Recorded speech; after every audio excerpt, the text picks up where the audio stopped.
Faith is an interesting thing. Lots of people seem to have their own definition of it, and many claim to have none at all. Everyone I meet has their own reactions when they find out I'm a preacher. Some are enthusiastic due to sharing the same beliefs, while others are polite but disinterested. Every once in a while, I do get the vicious insults from someone who had no issue with me until they found out about my religion, and I have to endure them screaming abuse until they stomp into their car, jump in, and speed away in a sequel of blind fury.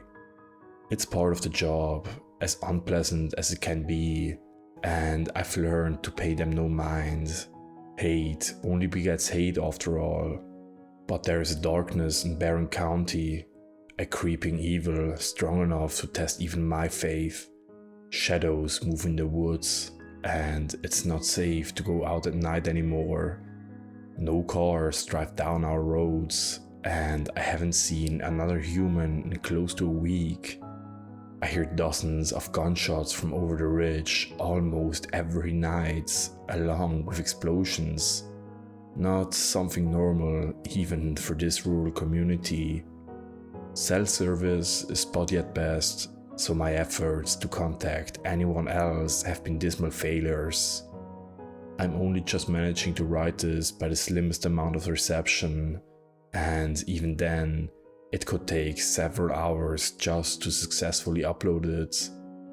My gut tells me that the county government knows far more than they're letting on, and if the night rangers over at New Wilderness have any clues, they're paying their cards close to the vest. Still, my place is here, and 3 days ago I decided that I would serve God best by finding answers to the trials that He has entrusted me with. So, with a lot of effort, prayer, and ingenuity, I finally managed to trap one of the creatures in my garden shed last night. To be honest, I didn't think I'd be able to pull it off, and I could barely sleep afterward in morbid curiosity. Granted, the creature screeched like a demon from hell, which I was fairly convinced it could be, but at least something like an answer to this nightmare was within reach. The instant the sun began to rise and the cries of its fellows receded back into the trees, I got dressed and headed for the door. Damp grass swished under my shoes, clean and sparkling in the early morning sunrise. Red and yellow tendrils of light poked over the low hills nearby, and acrid wood smoke from my chimney hung in the air like swirly silver curtains. A few birds chirped, happy as clams to see the day, and I couldn't blame them. The nights hadn't exactly been peaceful lately, and the reminders of that still smoldered in the mound behind the personage from days past. A heap of fire-blackened skulls frozen in death, their empty sockets crane skywards. God give them peace, whatever they are. Pausing in the yard, I turned to look back at the church, taking in the neat white clapboard siding, the gold-painted wooden cross on the steeple, and the slate-grey shutters. Ever since Stacy had been killed by a runaway semi-truck the previous June, life had been one catastrophe after another. I'd struggled to find a new home church as a new pastor, fresh out of seminary, and my lack of success, combined with the tragic loss of my wife, nearly drove me to despair. All that changed though when I received a letter requesting my pastoral services. Upon reading it, I'd broken down in tears. Even in my worst doubts and sadness, God had provided. It took close to 14 hours to drive from my comfortable suburb home in Iowa to the Ark River Church of Redemption in Barron County, Ohio. Just finding it cost me 3 hours of driving, as my GPS seemed to struggle to keep its coordinates straight, constantly trying to take me to Wisconsin instead. The screen kept glitching the closer I got, sometimes showing no path at all, while other times it displayed my route clear as day. Cell phone service dipped erratically, and even my car radio bore mostly static going across the border from Noble County into Barron. At last, I'd come to the little white chapel nestled in the rolling foothills of Appalachia that would be my new home. No one had been there to greet me, but there was another envelope on the door with a key inside and a letter explaining that the caretaker, whose name I never received, had to leave early for retirement in Florida. The parsonage built onto the back of the church came already stocked with food and water, along with a woodshed filled to the rafters, as the place was still heated by a cast iron wooden stove.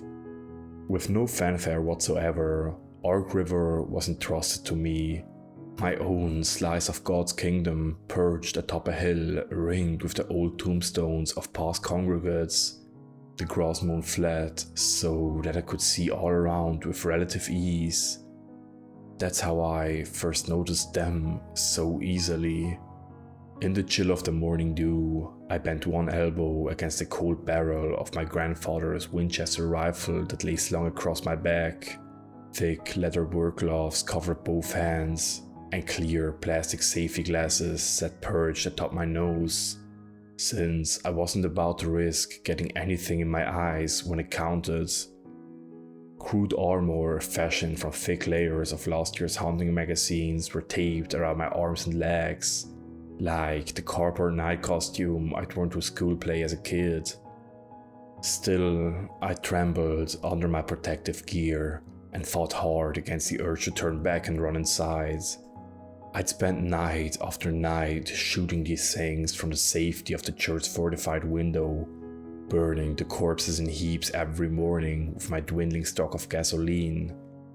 If I ever wanted to be rid of them, I knew I'd have to confront these denizens of hell, one on one eventually. With both gloved hands, I hefted the modified piece of PVC pipe I'd spent the last few hours making in the basement and took a deep breath. Here goes nothing. The shed door creaked and smacked off the side of the tiny, dilapidated building with lazy clamor. Unlike the parsonage, which needed small repairs here and there, I had yet to decide whether I wanted to bother with the old garden shed at the edge of the tree line. A sad little brown hovel, it leaned onto one side, with a single door leading in, and no windows to speak of, stinking of rotten mildew. It had been empty since the day I'd arrived, and I mostly ignored it, figuring it was full of termites. Thankfully, it seemed to be much stronger than I thought. From the sky, inky shadows, a low, chittering gurgle rose in warning. A shape slung forward, bent over on all fours, and a brace of fear rippled through me. God on high, I'd forgotten how disturbing they looked up close. The first time I'd awoken one night to a chorus of blood-curdling screams echoing just outside my bedroom window, I'd almost fainted in disbelief.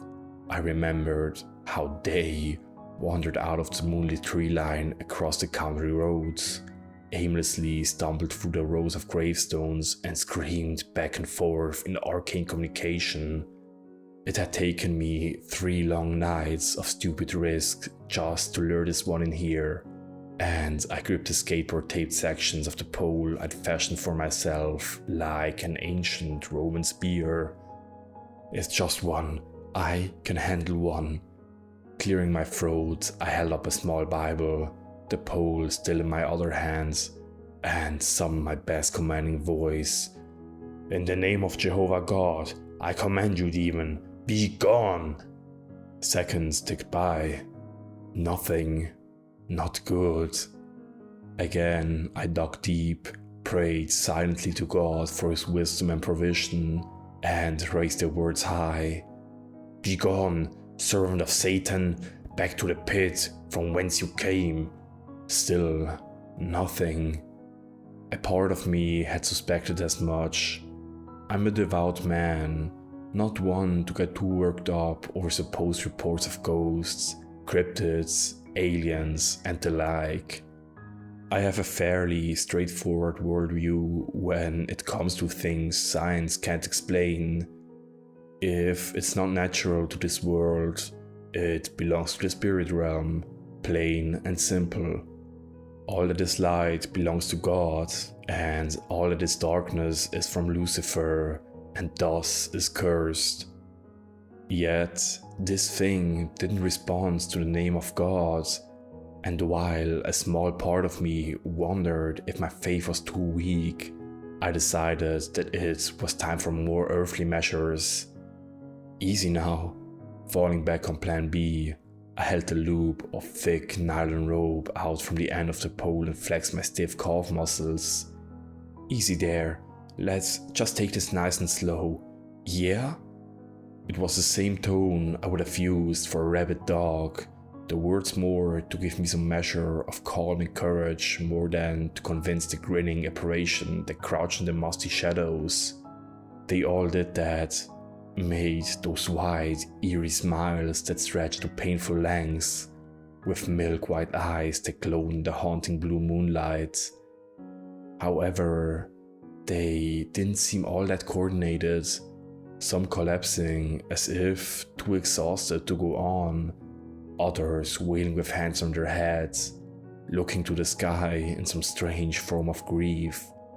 It was pitiful to watch from the boarded up windows of the parsonage, but I'd seen what they'd done to a random motorist when he'd fully stopped in the road the first night they appeared. There were still pieces of him rotting on the hood of his abandoned Jeep. Another low quark snapped me back to reality, and I blinked at the shiny-eyed fiends hunched just beyond the reach of the morning sunlight. She was small, though I guessed if she stood up straight, she would be maybe only a few inches shorter than myself, with torn, muddy clothes, no shoes, and long matted hair the color of moldy tree bark. Crusty black scratches ran all over her exposed skin, no doubt picked up in the forest, as most of them came from deep within the New Wilderness Wildlife Reserve just on the other side of the ridge. Her fingernails were chipped and cracked, the spaces between her stubby, square teeth packed with rotting bits of viscera, and the blank white eyes stared at me with a strange, animalistic focus. I licked my dry lips, muscles tense, ready to use the pipe in my hands to keep her at bay the instant she tried to pounce. They could move fast when they wanted to, like the creatures didn't have the mental prohibitions to prevent bone breaking from jumps or tackles, hence their myriad of injuries. With how black their blood is, maybe infection isn't something these things are worried about. As if reading my anxious thoughts, she made the characteristic grin that her kind use to frighten their victim into paralysis, and terror surged through my blood. Her hand darted forward, and 5 pale contorted fingers slid into the orange rays of the morning sun. For a moment, I almost thought I caught a small plume of smoke waft off her grimy skin, and the air stank of stagnant water. A howl of pain, like I'd never heard any of the others make before, came out of her fluid-filled throat, and the fiend scuttled backwards, shrieking and clicking with swollen vocal cords, as if cursing me and the sun beneath her fetid breath. So that's why you're not pouncing. Terrified, yet intrigued, I took a step closer to the threshold of the shed and jabbed my makeshift dog catcher's loop into the dark. Not a fan of sunlight, huh? Speak, demon. I am a servant of Adonai, and I demand that you speak. She returned my approach with a hateful snarl at the nylon loop and leapt at the far wall with enough force that the structure rattled on its foundation. Yet the moldy plywood didn't give, and the thing collapsed to the floor with a mournful shriek that almost sounded frightened for how high-pitched it was.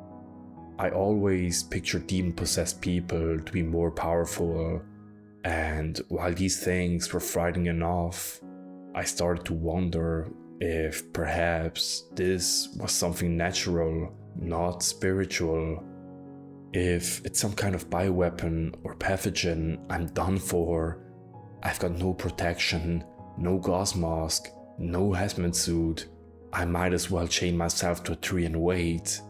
Shaking off the creeping doubts, I tried to get the loop over her head, but the creature ducked out of the way. One greasy hand snatched at the end of the pole and yanked it from my grasp. With a squeal of triumphant delight, she gnawed at the loop like a dog. And when that didn't produce anything edible, the fiend hurled my weapon back out into the yard with contempt. As if upset at being deceived, she growled and slammed her dirty fist on the wooden floor in an almost ape-like tantrum. I didn't tell you try eating it. I scooped the pole off the grass, my eyes never leaving her in case the sudden hatred was a front to get my guard lowered. Besides, it can't be any worse than the stuff my thoughts trailed off at the way she looked at me, focused with intense fascination at my hands, as though there was something hypnotizing about them. At first, a brace of fear ran through me once more, but the second I moved my left arm, the fiend's head twitched to follow it. Glancing down, I stared at the watch Stacy got me for my last birthday, and a twinge of pain rippled in my chest. Something to help you keep track of time, now that you're an old man. I could hear her soft, teasing voice in my head, the love in it, the warmth. How happy I'd been then, how simple things were. Very funny. I'm only turning 28, not 50, babe. And you're only a year behind me, so... My smile felt foreign after not wearing one for weeks on end. Remembering how we laughed together, danced in the living room and ate cheesecake while watching Jurassic Park, our favorite pastime from when we were dating. I remembered how we burrowed deeper beneath the blankets after the credits rolled, the taste of her lips and Stacy's head on my chest afterward, her hair smelling like sweet roses. My wife, my world, gone. Grief tugged at my composure, and I thought hard against the tears that pooled in my eyes. No, you can't have it, it's mine. The creature cocked her disgusting head onto one side, as though she couldn't quite understand. Too frustrated to be rational, I waved my arms like she was a plane trying to land in an unsafe runway and snarled back, "It's mine, not yours, no!" At the sweep of my left arm, the fiend jumped to one side of the shed, pouncing on a spot as if she'd been after something. When she lifted her hands, there was nothing there, but that didn't stop the critter from craning her head around, wide eyes probing her surroundings. I caught the flicker of morning sunshine on the glass face of my watch, and a wave of curiosity helped to smother the painful memories. Wait, you want to play? She sat back on her haunches like some primordial nightmare and frowned, clacking her wooden teeth in disappointment. With a flick of my wrist, I flashed a small ball of white sunlight at the opposite wall, and her milky eyes locked onto it. The ragged being hurled herself across the shed, sludging crusted lips pulled wide in an eerie grin that gave me goosebumps. Man, she could move fast, like the skinny thing lacked any sense of how much she might hurt herself. Yet, she still looked so innocent, as if the game amused her, the shed a momentary inconvenience, and the strange pole-wielding creature that held her prisoners no more than a curious new addition to her bizarre world. What? She's not a stray kitten, Adam. She's an offense to nature, likely some kind of demon from hell. Get your head in the right place. But even as I mentally chastised myself, a new idea formed inside my brain. Grinning, I held up a hand as if the creepy humanoid could understand what that meant. "Wait here, I'll be right back." 10 minutes of rummaging for my still packed moving totes later, I returned with the cheap full-length mirror I'd purchased after dropping our old one when Stacy and I first moved into our home in Iowa. I figured a big light would be even more intriguing for the creature, but the second I set it down, she went rigid. I watched, dumbfounded, as the fiend stared at her own reflection, as still as a statue. Hazy eyes roamed over the image of her filthy limbs, moldy hair and inky scratches, taking it all in. Her knees wobbled and creaked, but with small, unsteady movements, she stood up. My jaw almost dropped, seeing her fully upright, poised like a normal human. The thing's eerie smile melted away, and her face fell into what looked like shock. It seemed as if something inside her had shifted, clicked, like a broken bone moved back into place, and the primal antics from before vanished completely. In that moment, with the stunned expression on her dirty face, she appeared more human than ever. Both her grubby hands trembled and the creature took a hesitant step forward, reaching out toward the glass as if to take her reflection's hand. She stared into her own eyes, and a black dot formed at the inside corner of one thin eyelid. It grew bigger and bigger, swelling until the fluid spilled over her sticky lashes and ran in a long, dark river down from her pale face. More came, 2 small trickles of ebony sorrow that flooded over her cheeks, and the fiend lifted a hand to brush at them. Her touch was lighter, not as rushed or unrestrained, as if she had awoken from some nightmare, only to find herself in another one, and was trying to make sense of it all. Confusion etched across her features. The fiend looked down at her cracked fingernails in horror, the dark sludge glistening on them like blood. Her eyes screwed shut as she covered her face with both hands and screamed. Between my fingers, the mirror shattered into 1,000 different pieces before I'd ever let go, and a throbbing slashed through my head.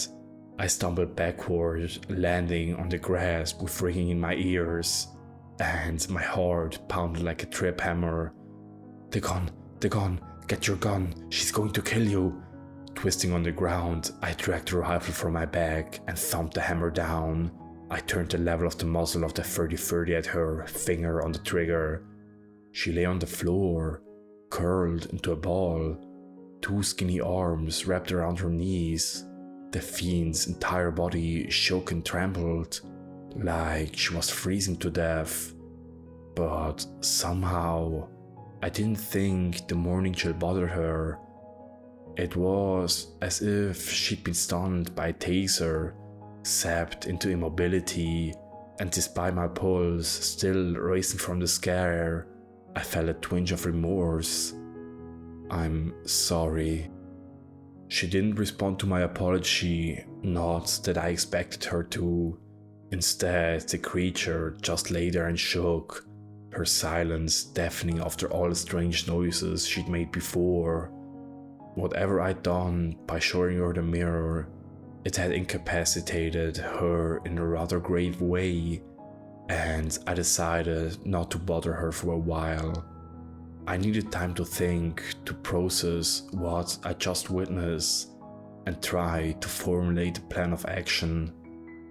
Shutting the shed door, I locked it with the rusted padlock that had been on it when I arrived, and headed for the parsonage, too mentally exhausted to do much else. The rest of the day I spent quietly checking my barricades, inventorying my food, and trying to call the sheriff's office, only to get sent straight to voicemail. By the time the night fell, I could hear the screams of the other fiends coming from the forest, so I locked my doors and doused all the lights, save for this laptop I'm using. I'm not sure what is going on, be it demonic or something else. If service were better, perhaps I could search the internet for answers, but I'll be lucky just to get this posted correctly. The creature in the shed is screaming again though, and I have to admit, a part of me feels bad for her. I have no idea what I'm dealing with, and since I'm assuming it's not spiritual, then it must be biological, in which case I'm hopelessly lost as to how I can help her. Granted that if aiding such an entity is possible at all, perhaps she doesn't want my help. Perhaps the most merciful thing to do would be to wait until morning and use my grandfather's rifle to end her suffering. For she, like the rest, is clearly in torment. I have to go. I think the fiends outside are trying to rip down the shed door. They are stubborn and brave for trying to rescue their comrades. I'll give them that. As much as it might weigh on my conscience later, I'll have to put them down, or this entire experiment will be a failure. God forgive me. Part 2. I didn't sleep well last night. My ears are still ringing, and I'm kicking myself for not putting in my earplugs. 30-30 rounds are loud enough, but when you're shooting from inside a boarded up church, the report is deafening. I went through another 67 rounds of ammunition, and if this keeps up, soon I'll have to use my over-under 12 gauge. I wish I bought more ammo before coming here, but I didn't expect to be fighting a war over God's house, much less one where my opponents are ghoulish fiends of the night. Oh well, hindsight is 20/20 after all. A couple grey-painted helicopters flew over shortly after sunrise, but they didn't seem to see me jumping up and down, waving my arms. Strange, I've never seen army helicopters with that kind of paint job. A flat, slate grey with no logo or insignia anywhere on the craft. Either way, they flew off towards New Wilderness, and I didn't see them again. Most of the morning I spent burning bodies. The fiends attacked both the abandoned jeep in the road and my sedan on day one, doing so much damage to the tires that driving them is out of the question. But I still have enough gas to make a hot bonfire, and I had to set aside a pair of clothes just for corpse disposal due to the stench of burning flesh working its way into everything. When at last I got around to opening the shed door, I found the creature sitting in the far corner, her head on her knees, both arms obscuring her face. It was such a human pose that I almost stepped into the darkness to ask if she needed any help. As soon as the door banged on the side of the shed, however, she darted up on all fours and snarled at me in distrust. "I'm sorry, alright?" I pushed a wooden tray of fried ground beef into the shadows and set a small plastic bucket full of spring water beside it. I didn't know about the mirror. Here, I brought breakfast. She stiffened at the side of the oak board I'd used for a plate and waited until I backed away to creep forward, like she was hunting a rabbit in the grass. After carefully sniffing at the food, the fiend grabbed a big handful of the beef and stuffed it into her mouth, bits crumbling out of both sides of her lips. She licked the board clean, turned on the water bucket, picked it up, and with both hands in a surprising show of intelligence, and drained it to the dregs. "Okay, so we know you don't mind cooked food. That's a good sign." I watched from the safety of the sunlit yard, lost in curious thoughts. These creatures were primal enough to be kept at bay by bullets and gunshots, but intelligent enough to rip at my car's tires, as well as try to free their trapped companion in the shed. They mostly walked on all fours, similar to apes, but occasionally they could stand upright and even run that way for short distances. I'd seen them drink from puddles after a hard rain, and even dig with their hands for roots and wild onions to gnaw on them when they couldn't get raw meat. It wasn't exactly organized farming, but still, it was close enough for these things. If the fiends had ever been able to speak in human words, they didn't anymore. But their screams and clicks seemed to stand in for that. Like they were trying to duplicate something too advanced for them to comprehend. They tended to travel in small groups, usually a cluster of several females with 1 or 2 males. The males bringing down bigger game while the female dug for roots, all of them splitting the food with relative equality. I'd never seen them mate and never spotted any offspring or pregnant females, and there was definite lack of old ones as well. There was no indication at all as to where these things came from or how they came to be. Clearly, light hurt them, but it also fascinated them. The creatures drawn to artificial sources like moths to a flame. As macabre as they were, I wanted to understand these beings more closely, and now at least I had the chance to try and make a scientific headway with this one. Once she dropped the empty water bucket and started licking the grease off her fingers, I produced my next experiment, a small dry ease whiteboard. As I lifted the board, the fiend's white eyes widened in alarm, and she scrambled backward, shielding her eyes with angry jitters. No, it's a mirror, look, see? I turned it on myself so that she could see there was no reflection, no harm to be inflicted by the big sheet of plastic. Cautiously, she cocked her mildew-infested head to one side and waited. Uncapping a black marker, I drew a stick figure man on the board and showed it to her. See, that's me, a person, people, understand? Both hazy white eyes seemed to glitter in a strange new hunger, and the fiend inched forward a little, with soft clicking noises under her breath. Good, she was curious as well. I sketched another creature, one on all fours in a box with long, dark hair. And this is you, see? A wide, square-toothed grin stretched over her face, still as unnerving as it had been on day one, but somehow I didn't sense any malice this time. It was one of recognition, a flicker of something else, and that excited me with the possibilities. Bolstered by her interest, I drew more figures like her all over the board. These are just others, just like you. They come from over the trees, over the hill. My sketches were child level in their detail, but they seemed to get the point across. The creature crawled right up to the edge of the light and sat, eyes focused on my scribbles. Even if the communication was one-sided for now, it was a start.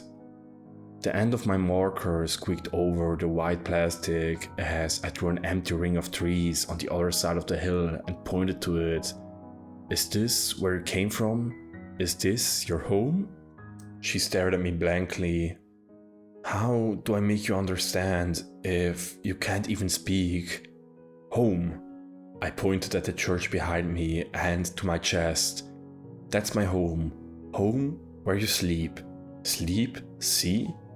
I folded my hands under my head and lay down in the grass in an exaggerated sleeping pose.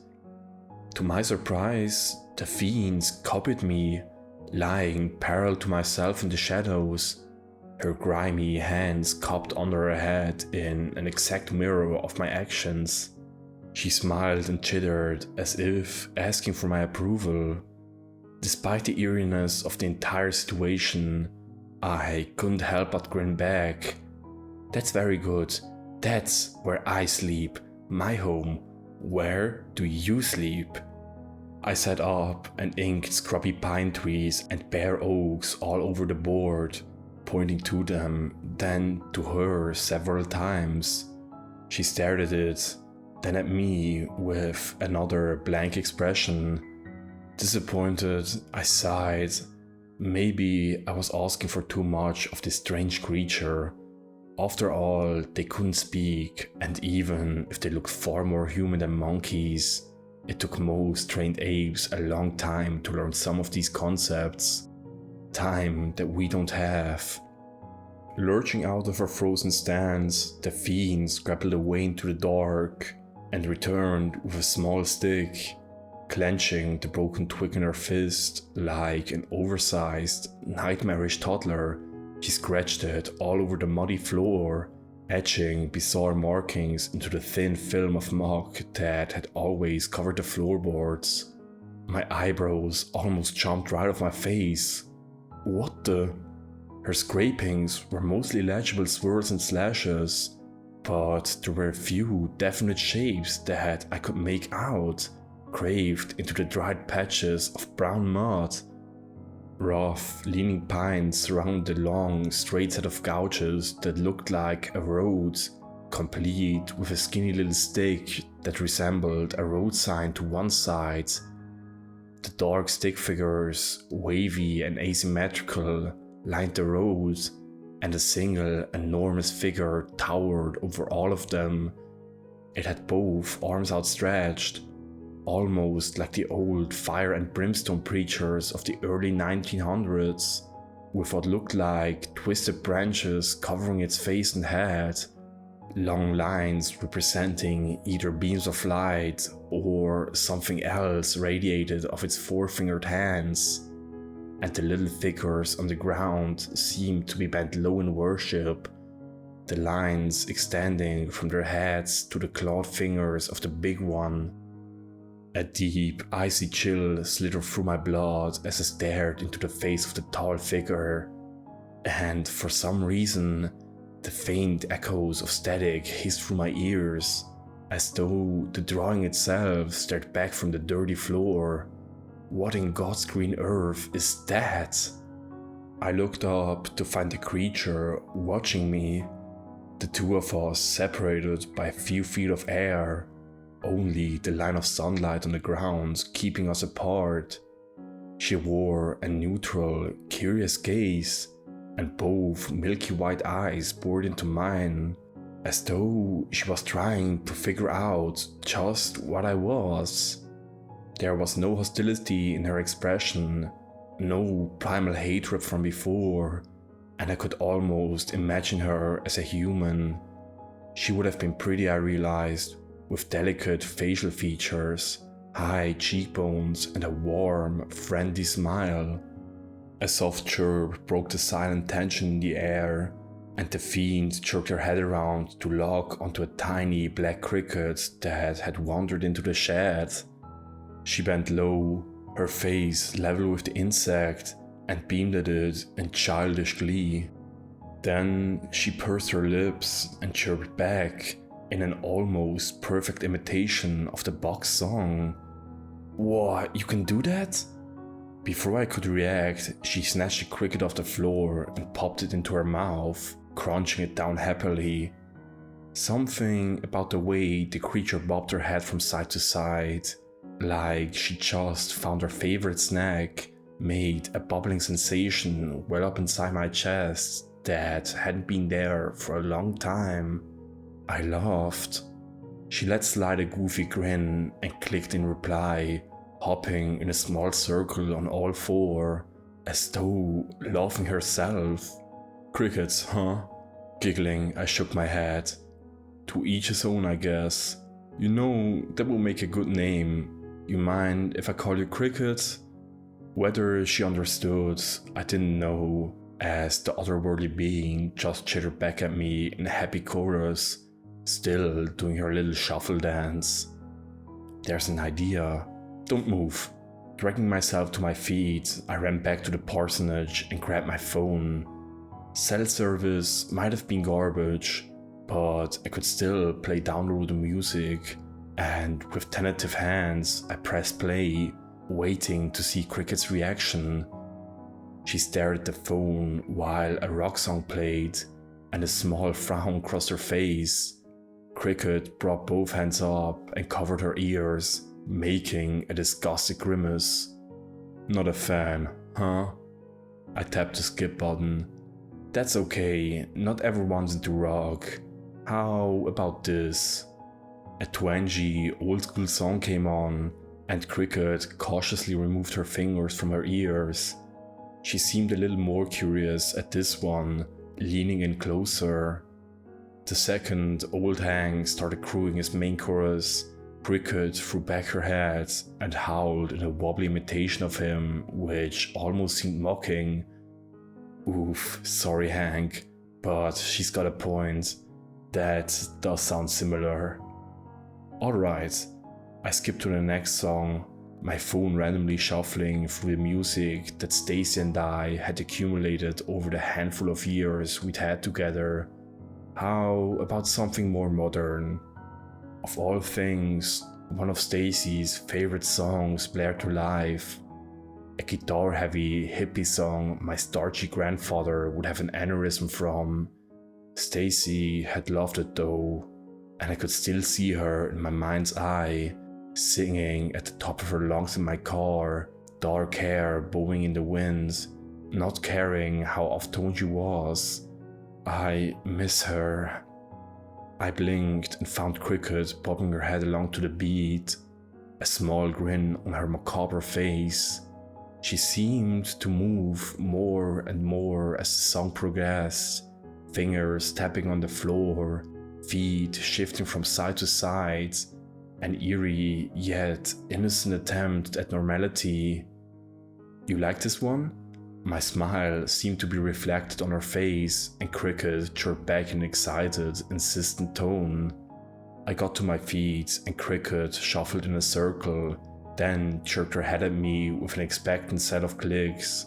She waited, refusing to continue without me, and a rush of embarrassed heat spilled over my face. I can't believe I'm doing this. Doing my best to remember the silly way Stacy used to dance for her social media videos, I moved my feet and arms, much to Cricket's delight. The more I danced, the more I laughed, feeling lighter and freer than I had in weeks.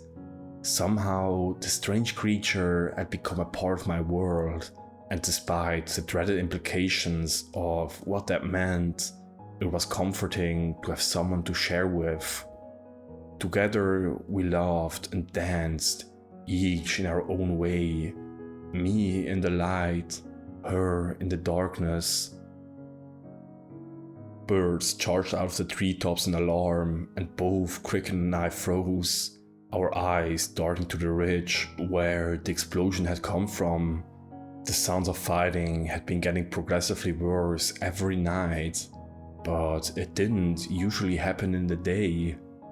By now, I'd assumed the shooting and detonations were the new wilderness stuff doing their best to keep the fiends at bay in the same way I had, and to hear them firing in daylight when we were supposed to be safe sent dread twisting in my gut. If they start moving in the day, I'm doomed. I'll never be able to hold them off by myself.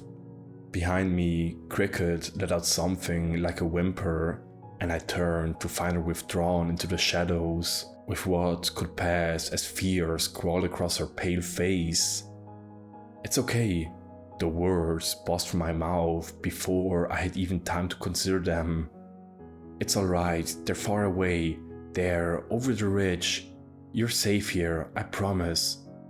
Cricket's eyes flickered to my Winchester, which lay in the grass not far to my left.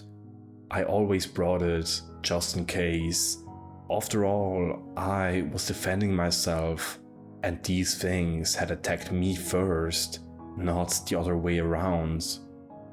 Yet, looking into her face with the way she shrunk back into the shadows, I couldn't help but to feel a pang of guilt. Cricket looked at me like I was the monster. I think that's enough for the day. Pulling my gaze away from hers, I shut the shed door and locked it. I'll be back later with dinner. Bye, Cricket. I thought she would scream, throw a tantrum, something like what she'd usually done the past couple of nights. Instead, nothing but silence came from the little brown painted building, as though she didn't know quite what to do. If that truly was the case, then she was in good company. The rest of my day was spent doing more nervous work on the barricades, searching through Stacy's old nursing textbooks for anything that might help me figure out what could turn a person into a moon-eyed fiend, and trying unsuccessfully to call someone who would help me.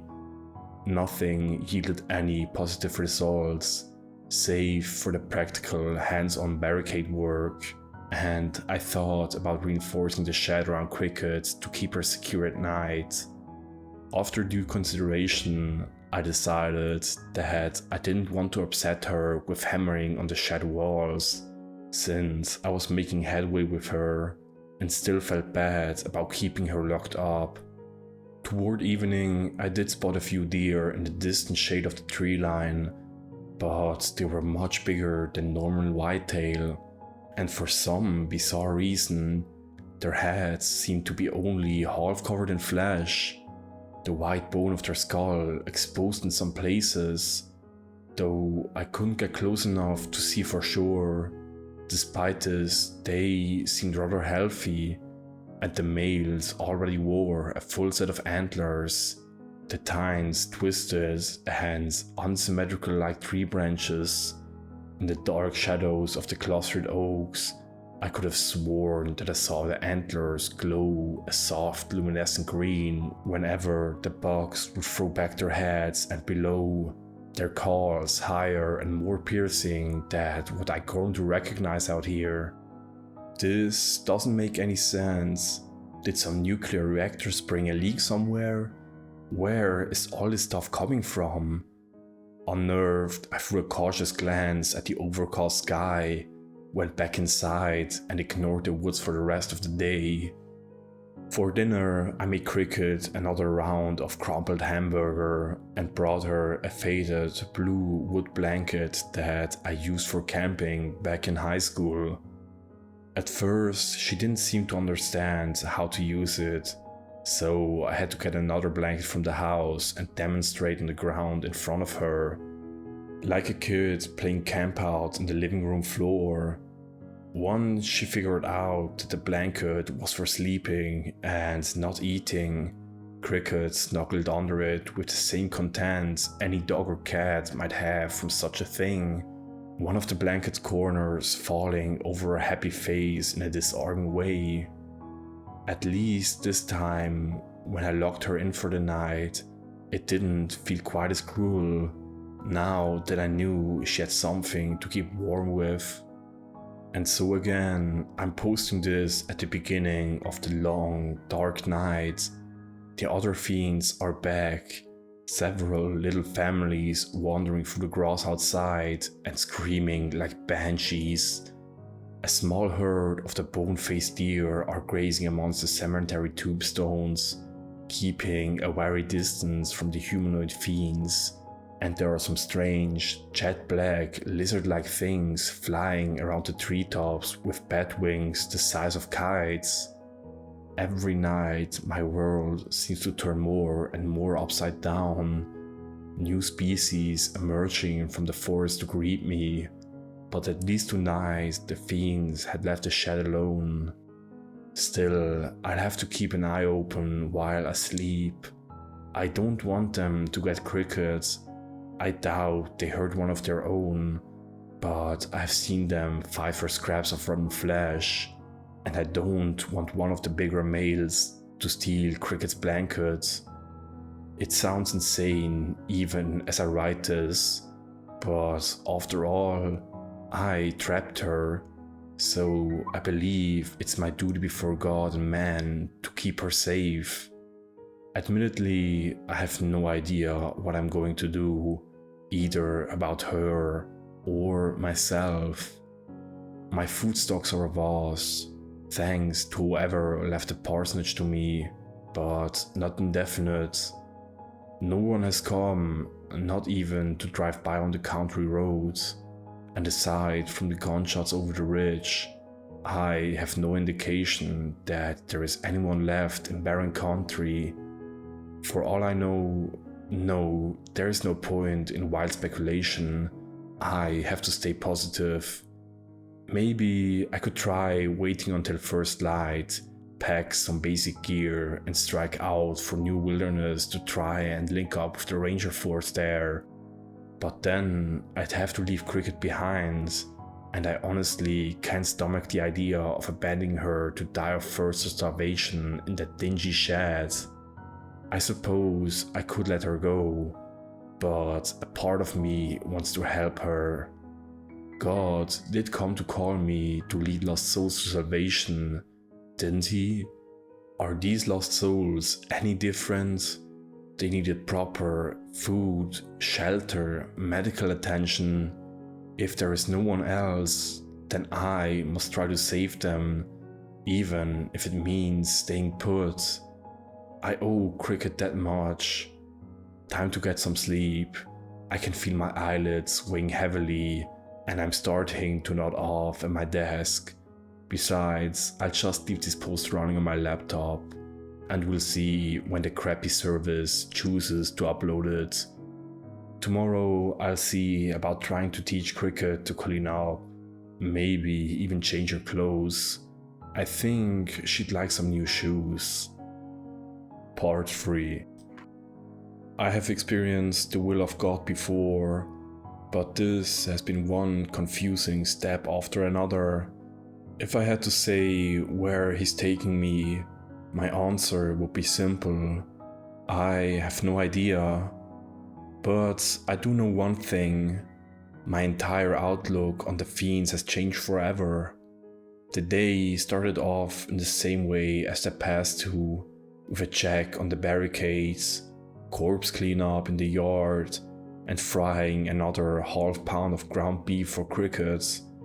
With an old pair of sneakers, some clean clothes that looked right about her size, and a bucket of soapy water hanging from one arm, I took the wooden tray full of beef and headed for the garden shed. Cricket sat wrapped in her blue woolen blanket behind the shed door, only her moldy head visible above the cocoon of navy blue. I could see her hazy, wide eyes staring in between the slits in the door, and even though it would have made me shudder a few days ago, I admit, I smiled. Like a little kid playing hide and seek. She chittered happily the instant the door swung open and bobbed her head at smelling the cooked meat. "Good morning to you." I pushed the wooden tray into the shadows for her. "You're just a ball of energy today. That blanket must have done the trick, huh?" Cricket shoveled down her breakfast in the same ravenous manner she always had, and I set the bucket of suds down nearby. My loophole was hidden behind my back, and I moved carefully, not wanting to spook her. "We're gonna try something new today, okay? You might not like it, but it will be good for you. We need to get those cuts cleaned up, and then put some better clothes on for rainy weather. Sound good?" Of course, Cricket simply licked the hamburger grease from the wooden tray and cocked her moldy head to one side quizzically, unable to understand my words. But as soon as I lifted the sponge-covered end of the loophole, soapy water still dripping from it, she recoiled with a low, warning hiss. Great, she hates baths. This should be fun. Come on. I tried to scrub at her arms, but Cricket slashed at the sponge with her cracked fingernails, the poor yellow square absorbing one hateful attack after the other. I know it sucks, but this is for your own good. You'll feel so much better. Still, Cricket darted back and forth, fighting me every step of the way. At last, I gave up and decided to drag her to the bucket. If I couldn't get her scrubbed down, at least I could douse her with the warm, soapy water, and that would help a little. She glared at the pole and lunged for the far corner, ready to avoid me at any cost. Gotcha! By some stroke of luck, I managed to drop the nylon loop over Cricket's greasy head and lean backward with all my might. There are deep-sea swordfish that have fought with less fury than that scrappy little critter did, screaming with the hoarse, demonic screech that all the moon-eyed fiends made when they were riled. She fought tooth and nail to jerk the pole out of my hands, to drag me with it when that didn't work, and to gnaw her way through the loop when I began to win the tug of war. Despite her manic strength, I still had a good 20 pounds on her and kept the snapping, rasping beast at bay. Inch by pulse-pounding inch, I pulled her toward the waking bucket of suds. Cricket's foot caught on a loose board, and without a warning, she flew forward. I stumbled back, the sudden release of tension taking me by surprise, and we tumbled together into the bright morning sun. Oh no, we both froze, our eyes locked on each other in mutual horror.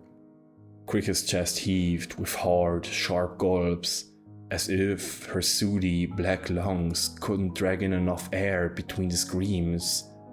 All her limbs twitched uncontrollably, and she crawled with feeble fingers at the nylon loop still twisted around her neck. The fiend's eyes twitched, and black, gooey tears ran down her dirty face. Shocked at the adverse, I wriggled away, still clutching my end of the pole to keep her pinned, too wary to let Cricket up. Every instinct I had told me that she needed to go back into the shed now, but I was too stunned to react quickly enough. Her clammy skin bubbled up in strange, painful-looking lumps, then turned crusty and black, as if burning in a furnace.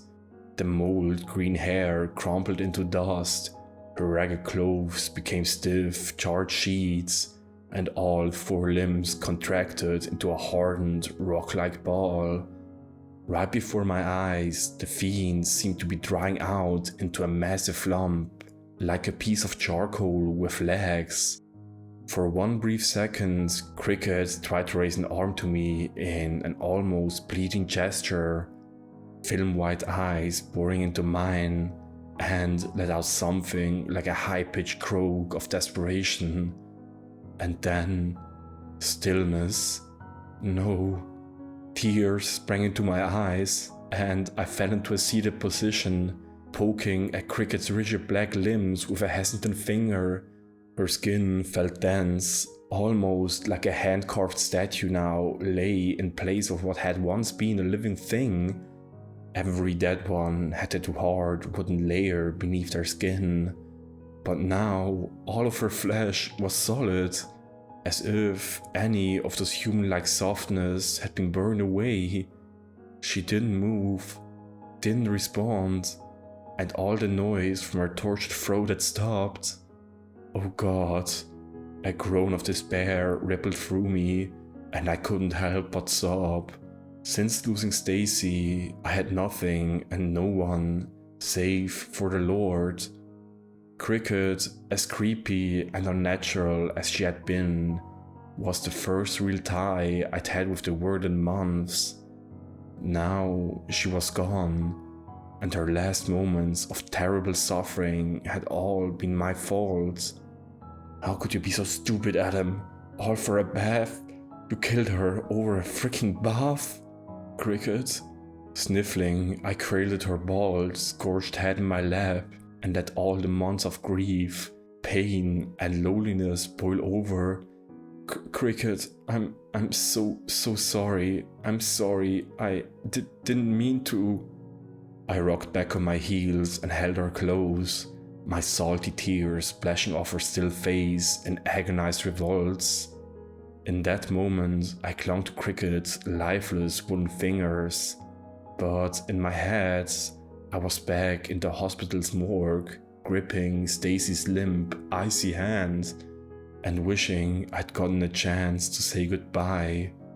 It wasn't fair. I knew everyone was a sinner, but I didn't see how I deserved this kind of punishment. Had God turned on me? Had I done something to anger him? Why, Adonai, why would you give me something to care about and then take it away? Haven't I suffered enough? How much pain do I have to endure for you to be satisfied? Another gunshot echoed from somewhere over the ridge, and I forced myself to open my eyes. I didn't want to burn her like the others. No, I'd bury her like a proper human in the cemetery, and if anyone did finally come along to object, they could sit outside and wait for the rest to show up. I had brutally killed my only friend, and she deserved more than a cremation. Wrapping her in the faded wool blanket, I carried Cricket to the edge of the tree line. That way she could always be close to the shadows. Every step hurt my soul, and I remembered vividly the last time I'd been in a cemetery. So much pain concentrated in one place. Now I would have to add one more story, one more marker, one more shard of human suffering to a long line of misery that seemed to have no end for me. I have to do this. I looked down at the wooden bundle on the ground and choked down a spasm of sobs. Hefting a shovel I'd retrieved from the parsonage, I stabbed the grass and let every slice in the soil echo deep within my chest. Hours ticked by, and yet I didn't stop. Fresh tears falling like rain from my face. Something about attacking the earth, digging deeper and deeper, helped soothe my pain, turned my bitterness into fuel, and gave me purpose.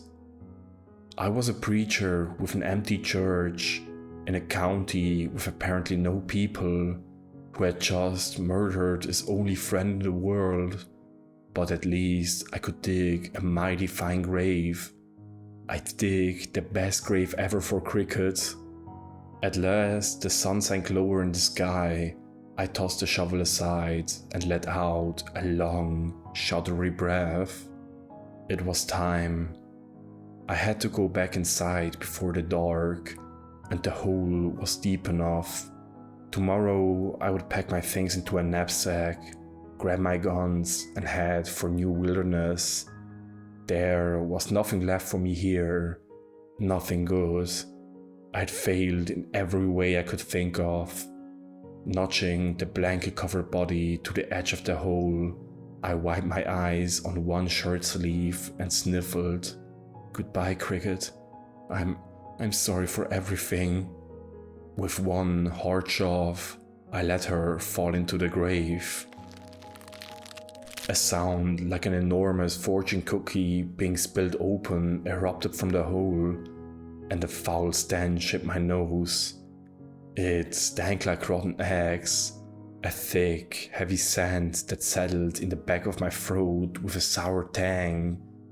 Around the body, a large pool of glistening black sludge slowly spread in a circle, as if she had been punctured, and all the disgusting goo was seeping out. I wish this was a bad dream. I forced down a gag and stepped to the side, reaching for my shovel to start backfilling the grave. Every muscle in my body went rigid, and I stared down at the corpse. I hadn't touched it, hadn't dumped any dirt or stones down on it. It shouldn't have made any noise. Hesitantly, I bent down and tugged at the blanket away from Cricket's scorched head. a line appeared across the barren scalp and I stumbled backwards. The line widened, becoming a rag, then a split. Soon, the entire blackened head was crisscrossed with a spiderweb of fractures, more appearing all over the frozen limbs and torso. Something was in there, I realized. Something trying to claw its way out. With a disgusting slurk, a large chunk of blackened slough off the face of the corpse and tumbled to the bottom of the grave. Deep, ragged breath sucked air from under a loose flap from the ebony crust, and the figure in the grave spasmed, arching its head back like it was drowning. Beneath the layer of solid black mass, something dark reflected in the fading sunlight, moving in stunned jerks. An eye, one with golden irises, moved to look everywhere all at once. One of the arms snapped from its molded position, and the fingers began to break free, gouging at the face in a rushed, frantic attack. The thing seemed to be moving faster by the seconds, and I found myself paralyzed by confusion. Was this a trick? Had she been playing dead all along? And now she would rip into me with renewed hatred for her mistreatment? Or was there some other horrible thing buried inside the freak of the unknown? Some otherworldly parasite that was burrowing its way out to seek a new host? Kill it, beat it into the ground, dummy, before some mind-controlling spider thing crawls out and eats through your esophagus. The shovel weighed heavy in my hands, and I stood over the decrepit hole in the earth, ready to finish the job. Ice flooded through my veins and riveted me to the spot. What the? A face? There was a face under there, with creamy, pale skin, sandy brown eyebrows, and at least one golden eye opened in wide terror. A set of satin pink lips were parted behind the cross that kept half her mouth sealed shut, and she frantically clawed at it, chips and chunks falling like rain. She coughed and choked, but fought for every breath, rolling over onto one free hand and two still captive knees. The crust along her back gave way, and the girl arched her spine like a cat, vomiting onto the mud an inordinate amount of pitch-black sludge. Her hand shook as she tore the plates that encased her head, revealing another eye, the rest of her sheet-white face, and a mass of tangled blood hair balled up beneath the smooth charcoal covering. Tears rolled down her grimy cheeks. At first, black like vomit, but then clearer and clearer as the seconds ticked by, and she wept with a hoarse, raw wail. I dropped the shovel and jumped down to slide my arms under hers, dragging the girl out onto the soft green grass of the cemetery. Together, we yanked pieces of the black crust from her shaking body. She puked until tiny brown chunks that looked like carved wooden teeth came out, and her own pearly white morals emerged from the tide of abyssal sludge. It sounded painful, and in between gagging on the foul-smelling stuff, the girl groaned in agony, like she was being tortured. Her eyes rose to meet mine, full of pain and fear. Please help. Thousands of jumbled questions swirled in my head, but I just pried more of the gooey, slimy plates of her skin, which left behind a smelly residue of the color of used motor oil. Take it easy, just stay still. You're alright, you're okay. Keep breathing for me. I can't. She vomited again with force, and the flow started to wane, less black bile coming up now. Yes, you can. I stifled my own nausea and loosened a chunk of black casing from the back of her neck, Focus on my voice. Deep breaths, in and out. In a few moments, the puking stopped, and the girl collapsed into the grass, most of her body free of the crust. I sat next to her, staring in bewilderment. Not 12 hours ago, she'd been a wide-eyed, moldy-haired monster clawing for my throat, and now I had no idea what I was dealing with. I have to call someone. Wait, who am I kidding? They'll think I'm crazy. No one answers the phone anyway. Rolling to a crouch, I tried to keep my slime-covered hand steady. Are you okay? The girl squirmed as she clawed at the greasy residue that covered her willow body in irritation. It itches. I have to get it off. It itches. Glancing at the orange rays of the sinking sun, I offered a hand to help her up. Can you walk? I don't know. She swallowed, which must have tasted horrible because she gagged again the next second. My legs feel weird. Everything feels weird. Despite this, she slid one hand into mine and I pulled her up. As wobbly-legged as a newborn fawn, the girl's slender legs buckled instantly and she went down with a yelp. Somehow I managed to catch her, wrapping one arm around her shivering shoulders and slid the other one under her knees. Whoa, easy. Maybe we'll leave walking for later, yeah? Let's just get inside. She didn't protest, but tears glistened in her eyes once more, and she started to sob. Why won't my legs work? They will. With trembling, the girl curled up against my chest. I headed for the back door to the parsonage as fast as I could go. Just stay calm and keep breathing. It had been years since I carried a woman over a threshold, and even then, it hadn't been a medical emergency with Stacy. She would have been perfect for this situation, always the calm, collected one with injuries. But then again, I doubted she'd ever dealt with anything like this, and as I stomped through the narrow door of my dimly lit kitchen, I tried to think up a plan of action. Get her cleaned up, check for bleeding, or was that airway first? No, she's breathing okay so far. It's circulation that's next. Okay, Stacy, I need you here so badly. Shuffling down the hall in my muddy shoes, I shouldered the bathroom door open and bumped the light switch with my elbow. Yellow light flared to life from the bulbs ringing the mirror, and the girl shook harder in my arms. So cold, she whispered, her teeth beginning to chatter. Please don't go into shock. I don't even know what to do for that. I knelt to set her down inside the round white bathtub and reached for the stainless steel knobs. This should help. Just stay awake, okay?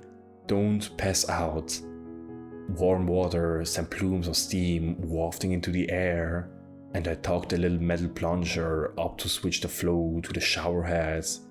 My shirt was soaked in moments, but I didn't care. Instead, I handed her a clean washcloth and grabbed for a bottle of body wash. Here, I need you to scrub hard. She obeyed without question, the oily slime dissolving in the steady rain of water, and the rest of the black crust followed suit. I poured liquid soap over her tangled hair, and she dug more pieces of black crust from her skin with disgusted gags. Slowly, the girl started to breathe easier. Her shivering stopped, and some of the color began to return to her pale face. Check her legs. It was as if Stacy had tiptoed up beside me, her voice smooth and reassuring in the fog of my memories. If she can wiggle her toes, that's a good sign. Check now. Doing my best to be gentle, I gripped the girl's right ankle and poked at her toes one by one. No dense woodiness greeted my touch from beneath her skin. just the typical softness of a human foot. Can you feel anything? Pain or pinching anywhere?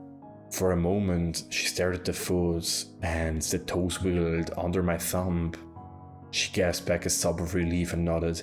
Yes, I can move them. I can feel my legs. Our eyes met, and we both looked at each other for the first time since the graveside. She had high cheekbones with a splattering of freckles across them, a slightly upturned nose, and solid golden irises that almost gleamed with a metallic luminescence in the steam of the shower. Her long, wavy hair was colored like rich autumn honey, and her skin took a warm pinkish hue now it had been wiped clean. Just as I had predicted, she was beautiful, and yet, was this still Cricket? The sunlight, it caused her to, what? Mold? Shed her skin? Mutate? At my gaze, the strange girl flushed a darker shade of red and pulled her knees to her chest, wrapping her arms around them to help cover herself. My ears fluttered with an embarrassed heat, and I scrambled backwards on my heels. Sorry, I didn't mean to stare. It's okay, she hid behind her curtains of soaked blonde hair. I guess I just haven't warmed up yet. The water helms. Duh, Adam, get it together. Sure, I'll get you some fresh clothes. Will you be okay here for a bit? The girl made a show of wiping down an already clean arm and nodded. Myself, I tried to bore a hole through my shoes with both eyes, feeling quite out of place all at once. I'd been married for 7 years.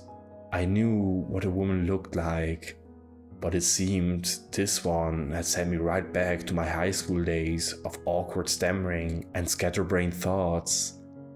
Red-faced, I handed her a towel from the rack on the shower door and lunged into the cool safety of the dark hallway. Running a set of fingers through my soaked brown hair, I backed up against the wall and tried to stop my whirring thoughts. I'd almost accepted the strange new creature that the forest seemed to regulate every night that passed. But now one of them had become human.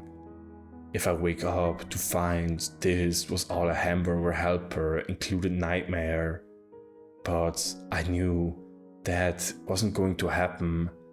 I had been immersed into this ethereal corner of Ohio for too long to believe otherwise. Somehow, in some trick of otherworldly biology that eluded me, the screeching fiend that had been Cricket was now a golden-haired woman sitting in my shower. Had this always been possible? Was this an act of God? Had I been standing on the precipice of a cure for whatever those things were all this time? Clothes. I shut my eyes and forced myself to concentrate. She needs clothes. By the time I'd finished tearing through the unpacked totes stacked up in my bedroom, it looked like a bomb had gone off, with bits of clothes thrown everywhere, random items heaped up together in little piles, and sparse shoes all mismatched over the hardwood floor. I didn't exactly have any woman's clothes with me, so I walked back to the bathroom with a brand new toothbrush still in the box, paired with some old sweatpants and a t-shirt I hardly wore anymore. 10 minutes later, the knob on the bathroom door clicked, and out stepped a stranger who I'd pulled from her own grave, dressed in the loose-fitting grey sweatpants and baggy red t-shirt. Her damp hair draped over one shoulder in a river of spun gold. She still swayed a little on her bare feet, as if she didn't quite trust her own legs yet. But the girl greeted me with a sheepish wave. Hey, I echoed, both mesmerized and terrified. Feeling better? She braced a hand against the wall for support and breathed a long, exhausted sigh. Still really sore. My stomach keeps flopping like a fish. Where am I? Ohio. The words tasted strange now that I had to use them out loud, almost like forbidden chant to some pagan ritual. Barron County. She rubbed the back of her neck, flexing it from side to side. Never heard of it. Who are you? So you don't remember me. Okay, that either makes it super easy or super complicated. My name is Adam Sterling. I did my best to smile, though it only sent fresh waves of fire through the skin of my cheekbones. I'm a preacher here. This is my church. The girl opened her mouth to answer, but frowned, a flicker of horror slicing through her shiny golden eyes. My stomach nodded, and I wondered what I'd done in the span of a few seconds to upset her so much. Is everything alright? No, she shut both eyes, squeezing them together as if she had a migraine, and her breaths went back to being shallow and ragged. My name? I don't know my name. My brain tingled with static unease, but I inched a little closer. What are you talking about? Can't you remember? Her eyes opened again to meet mine, brimming with tears, and despite my best efforts, I couldn't find anything threatening in that gaze. No, she whimpered, her lower lip trembling, and I could see her fighting the panic with everything she had. Okay, well, what do you remember? Anything? I remember trees. It was as if the words were caustic to the girl with the way she whispered them in growing discomfort second by second. Big trees running through the mud. I remember being cold, feeling hard rocks under my feet like on a gravel road. Gunshots, a big ball of fire, pain. But after that, nothing. A road surrounded by trees. Why does that sound familiar? Look, don't stress about it, alright? Deciding to wait until later to press her on that topic, I held up my hands to reassure the golden-haired stranger. I'm sure it will come to you, just give it time. You want something to help settle your stomach? To her credit, the girl seemed to muster her fortitude and forcing herself to breathe slower. Yes, please. I offered her my arm, and she wrapped hers around it after some hesitation, the two of us shuffling down the long, narrow hallway of the parsonage in bewildered silence. Neither of us seemed to know what to say, her concentrating on putting one foot in front of the other, while I simply tried not to think about how nice it felt to have someone's hand on my arm again. It was a mysterious, guilty, and exciting sensation.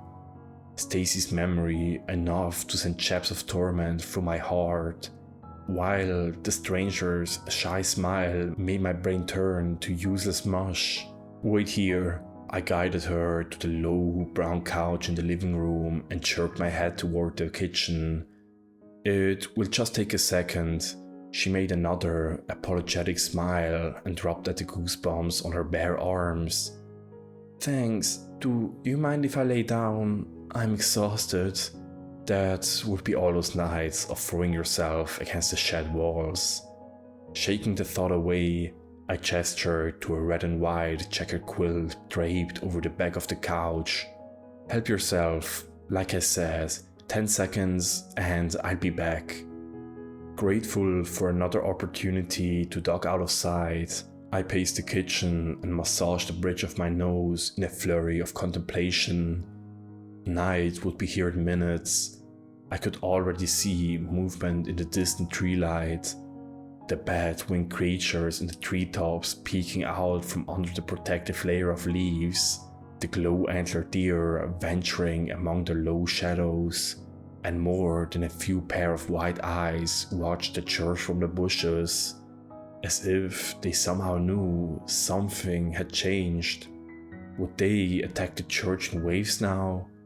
How would I explain to the person in the living room that we were surrounded by monstrous limitations of nature, and that less than 24 hours ago, she'd been one of them?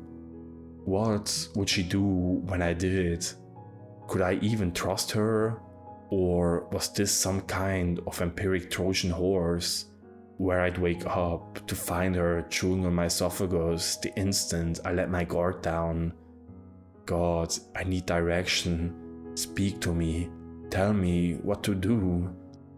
Somehow, as if on cue, my eyes rested on a small, framed picture on the windowsill above the sink, adorned with the swirling letters of scripture. My ways are not your ways. My thoughts are not your thoughts, saith the Lord. Very helpful, I muttered, and yanked open the aged yellow refrigerator to grab a green aluminum soda can. I could have told you that none of this is how I would have done it, especially taking away Stacy. That last bit came with some venom, and I made a point of avoiding eye contact with the picture as I trudged back down the hallway. Here, this should. As soon as I walked in, I stopped myself, a thin smile crossing my weary face.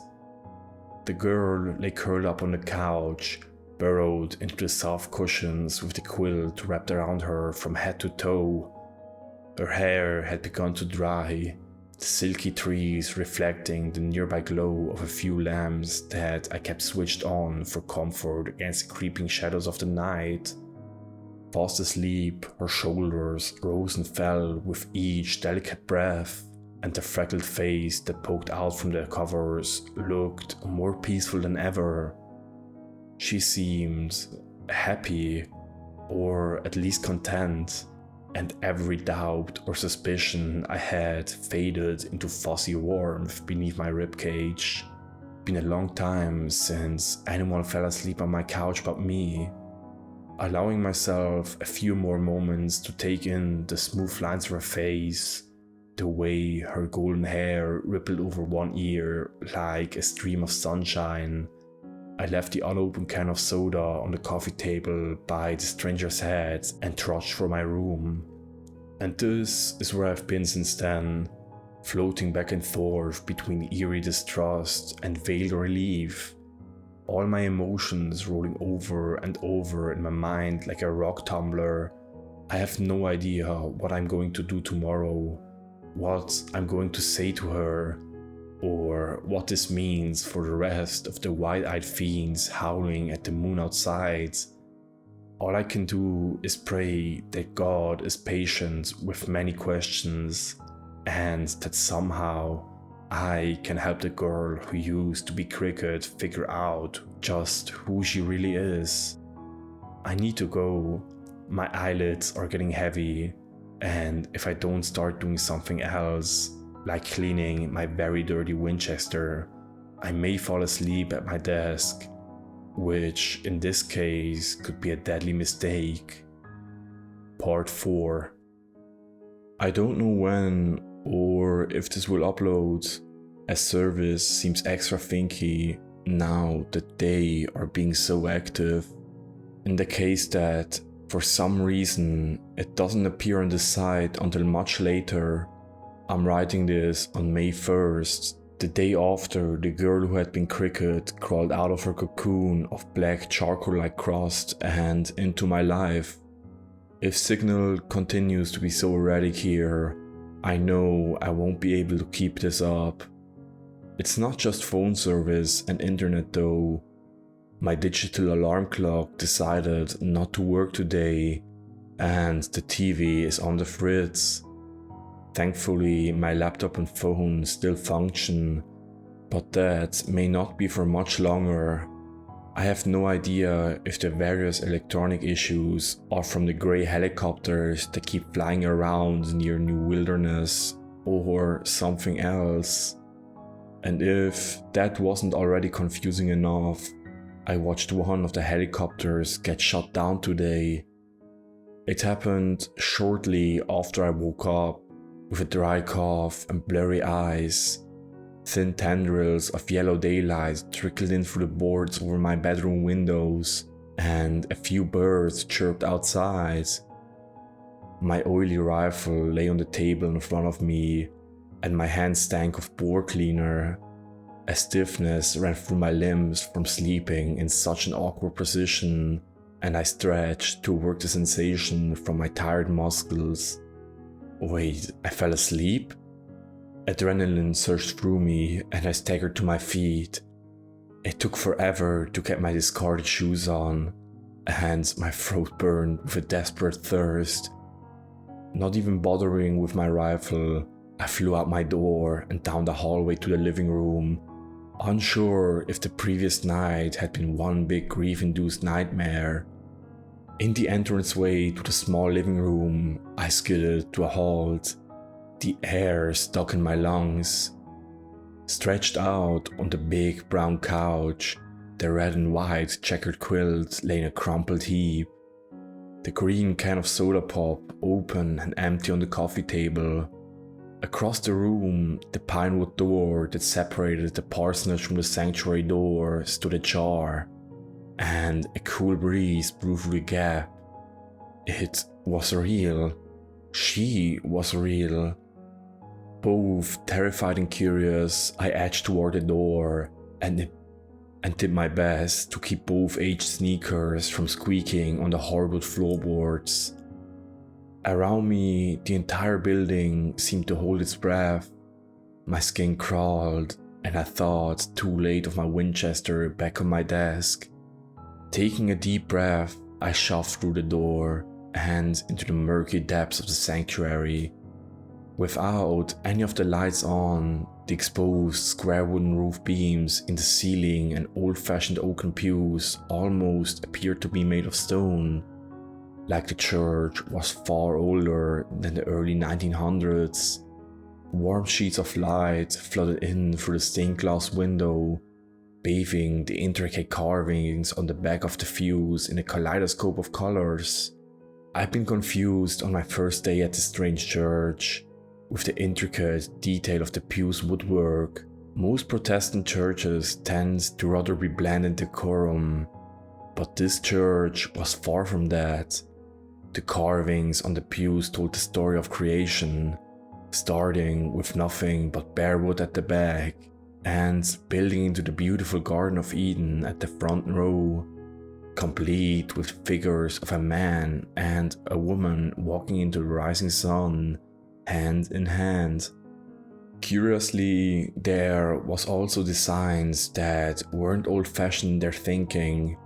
Enormous dinosaurs etched into the garden alongside a man with remarkable detail, woolly mammoths and rhinos walking beside saber-toothed tigers, and majestic flying reptiles that roared with billows of flame into the clear sky. Christianity had long believed that God created the prehistoric titans of ages gone, but the dragon designs were rather odd to me. After all, only in the Book of Job was a beast mentioned that could breathe fire, and even then, most older churches had never been bothered to dig deeply into that concept. Had the church been newer, I would assume some cool creationist artwork had been paid for the congregation, but this place was ancient, and the pews were too. Their wood dried and cracked in places, the polished floorboards creaking, as if it all had been there since Teddy Roosevelt's presidency. Across the room, the stranger stood with her back to me, her long honey-colored locks flowing over her shoulders, staring up at one of the stained glass windows. It depicted the last day in the garden, the terrible day the first man and first woman were banished from the sinful rebellion against God. The man walking away with his arms around his wife's shoulders, head hung low in shame, while the woman had her hands over their face in sorrow as they left their paradise home forever. Beneath the aura of the windows, the stranger seemed to soak in the waterfall of light, her eyes resting on the sobbing woman with something like pity in her golden irises. My foot fell on a squeaky floorboard and heat surged through my face. She whirled and gasped a deep sigh of relief at spotting me. "Oh, it's you." Coughing against the dryness in my throat, I shuffled my feet, almost too shy to move any closer. "Yeah, I didn't know you were in here." "Am I not supposed to be?" Her pretty features took on a worried, apologetic wince. I'm sorry, I just got restless." "Don't be." I dug my thumbnail into my palm, trying to quell the nervousness in my chest. I was a grown man, not some bashful teenager. And yet, this girl made my mind go blank every time our eyes dared to meet. It's God's house after all, everyone is welcome. We both fell silent, bathed in the shifting glow of the stained glass and in the dim shadows of the old church, unsure how to proceed. Our faces matched one another in their shade of embarrassment crimson, and the girl gestured to me. "You first." What was I going to say? My mind blanked and I sighed, feeling quite powerless and stupid. Are you hungry? I can make something if you like." Her face lit up with an appreciative grin. "That sounds great." We both tensed, the low thunder roaring closer overhead, and instantly I recognized the sound. Another helicopter. I bolted through the door, the girl right on my heels, and together we stumbled out into the crisp morning dew. Everything looked calm and quiet, save for the fact that the mailbox was now missing. All that remained was an empty post hole and trails of dirt, as if the thing had sprouted legs and walked away. Despite that, I focused on the sky, too preoccupied with signaling for help, and the girl joined me, waving our arms at the sky. The slate gray Apache swooped low over the landscape, like an enormous metal fire drake. A second, one flying just to the right of it. They seemed oblivious to us and hugged the treetops in an invasive path towards the ridgeline. Puffy white streaks jetted out from the stubby wings as the aircraft launched in a salvo of rockets. Somewhere out of sight beyond the ridge, the rockets exploded and spatters of gunfire picked up, sparks licking the sides of the armored aerial beast. They're bombing New Wilderness? Why? Who bombs a wildlife reserve? A split second later, another tongue of white snaked through the air, but this time from the ground. One of the helicopters rocked as a different projectile slammed into its tail section and detonated with an orange ball of flame. It spun in a burning circle all the way to the ground and crashed somewhere in the trees close to the top of the ridgeline with a shriek of rending metal that I could hear from where I stood. Are we at war? Standing beside me on the stone porch steps to the sanctuary, the girl stared with wide, golden irises at the plume black smoke from the fallen aircraft. Is this some kind of attack? Let's hope not. Just one of those rockets could turn this place into matchwood. With my brow furrowed, I watched the surviving helicopter speed to safety somewhere out of sight over the horizon. I don't know, the only thing over there is some kind of wildlife animal preserve. Strange. We both ducked back inside, and I busied myself with making breakfast in the tiny kitchen of the parsonage. My attempts at eggs and toast proved mildly successful. though the golden-eyed girl didn't seem to mind how I accidentally burned the wheat slices. She wolfed down 4 eggs and 2 pieces of toast and still welcomed more. Her appetite only matched by her parched thirst as she drank close to a half gallon of water at once. Across the table, she looked up mid-munch to see me eyeing her, and the girl's pretty face turned red. Sorry, it's really good. Only because you've been starving in the forest for who knows how long. You don't have to apologize. I blushed and shook my head. And my cooking skills suck. To be honest, Stacy was always the words caught in my throat, like a dry chunk of bread, and I swallowed against a wave of sadness. Yikes, where did that come from? I didn't need to think about that, not now. She cocked her head to one side, the girl noticing my discomfort. Stacy, is she your wife? Ouch. I winced at the jolt of pain in my chest and stared down into the untouched egg yolk on my own plate. She was. Uncomfortable tension cloaked the air, and the girl's freckled face rippled with sympathetic grimace. I'm so sorry. I didn't know. Hey, it's fine. Waving her off, I got to my feet and reached for the coffee pot. You want some? Yes, please. She stirred her eggs with a fork and threw a glance at the microwave. So, what does that thing do? I paused by the sink, and it took me a moment to realize he was being serious. It's a microwave. It cooks food? Microwave? Both of her bright golden eyes scrunched up in an innocent, confused frown. So, it cooks with water. What the? How do you not know what a microwave is?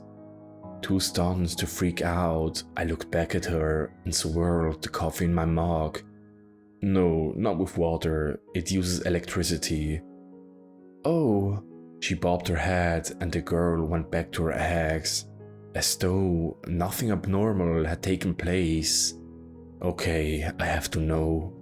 Pouring a mug of coffee for her, I tried to keep my voice nonchalant.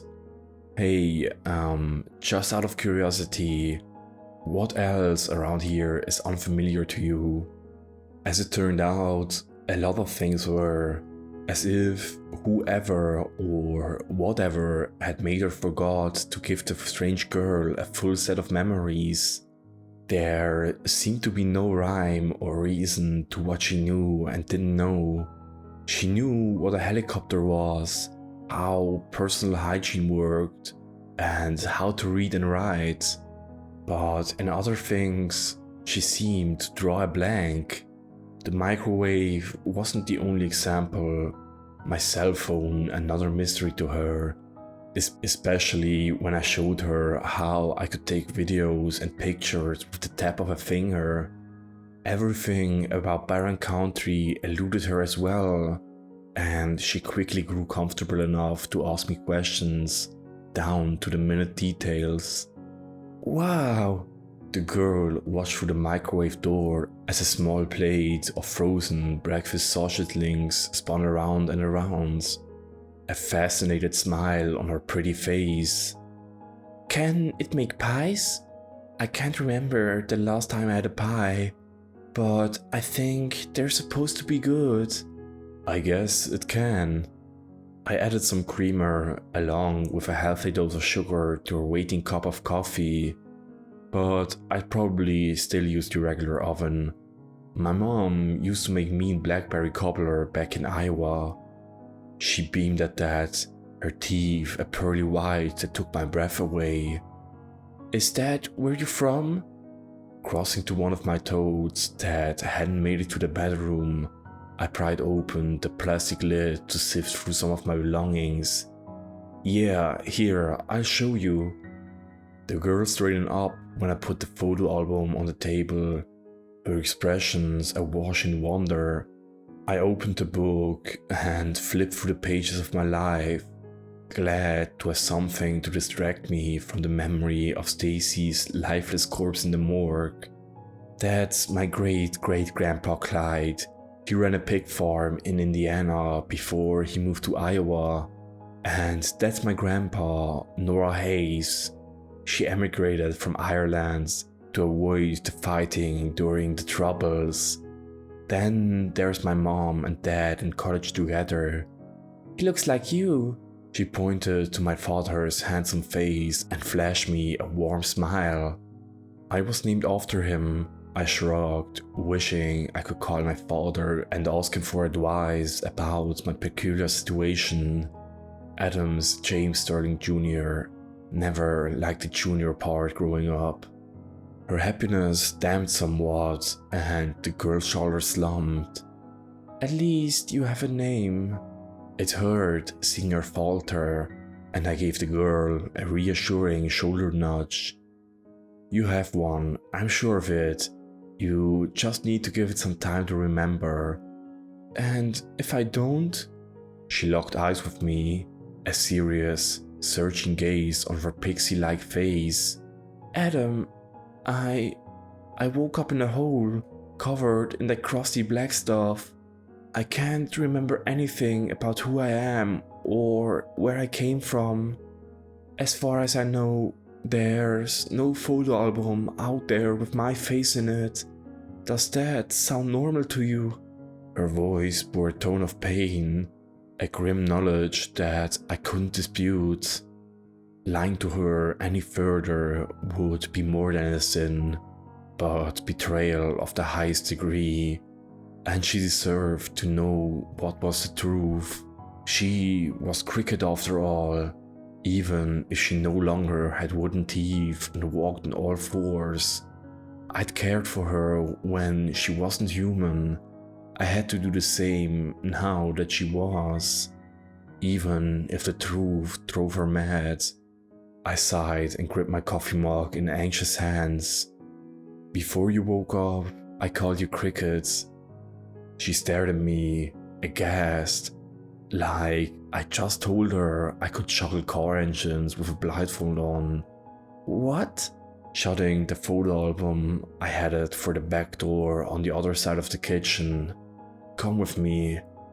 It felt strange walking Cricket back to the little building that had been her home not 24 hours ago. The shed stood with its door hanging open, just as I'd left it the day she died, I guess. But as I approached, I noticed something peculiar about the dingy brown structure, a strange dark tint to its exterior that looked like soot from far off. Only once I got closer could I see for what it was. Handprints. Dozens upon dozens of black, dried handprints plastered all over the outside of the shed, with smeary dribbles running down from each one. They were all different sizes, male and female, as if every moon-eyed freak for miles had come to the place to mark on the building. I'd never seen them do anything so coordinated before, and it unnerved me that there were handprints all along the outside, but absolutely none on the inside, as if they regarded the dirty hovel as some kind of holy site. From what I could tell, the prints weren't made in mud, vomit or feces. No, this was black, deep black, like the ebony blood that oozed from the cuts on their abused limbs. What in God's name is this? Soft footfalls swished through the damp grass beside me, and Cricket stopped to stare, her eyes wide, jaw slackened. Guilt and shame burned in my face, and I scuffed a toe at my shoe at a random weed. I arrived not long before everything started happening. I was supposed to be a preacher here, but no one ever showed up. My first night, I woke up to look out my window, and there's all these people running around on the yard on all fours. They had wide eyes, like fish, and they screamed at the sky. Inching closer to the shed, I ran a hand over the rough wood of the sagging door. I wanted to find a way to help them, to cure them. They looked just like us, only dirty, sick, injured, so I rigged up a trapdoor system and lured one in here. Our eyes met, and Cricket's face paled. Me? Little hammers of dread pounded against my heart, but I forced myself to nod. Yes, you. Her luminescent eyes roamed over the shed, the dirty floor, and the heap of ashes and fire-blackened skulls not far off. Taking everything in with horror and shock. I don't understand. Why me? A rueful grimace caved itself onto my face. The irony of the situation was cruel and heavy. You were the first one I could catch. I wanted to study you, to figure out what you were. I didn't count on what? Cricket's tone was desperate, as if she wanted to turn tail and run, but couldn't for the need to know my answer. Can I even say it? Is it wrong to say? Adonai, I need your guidance more than ever. Both my palms became clammy with sweat, and I stuck them into my pockets. I didn't think I'd start to care about you. I assumed you were some monster or a demon, but you were different. I wanted to protect you. She bit her lip and blinked hard, tears pooling in her golden eyes. So, it's true then. I'm not human? You are now, I insisted, stepping a bit closer, but the girl backed away and stared down at her hands in revulsion. No, I'm not. I was born in the hole. I don't have a name, or a mother, or a father, because I'm a monster. The words sent pain slashing through my soul. No, you're not. You're Cricket. I don't want to be Cricket. She sobbed, tears flowing over her face in crystalline rivers of anguish. I want a first name, a middle name, a last name, and a place in the photo album. I want a family. I want friends. I want to belong, Adam. Something inside me flared to life. That rare, odd sensation in my core that pushed all other misgivings from my mind. And I moved to wrap my arms around her narrow shoulders. You belong here. Says who? She sniffled, but wound her fingers up in the fabric of my shirt anyway. Says me.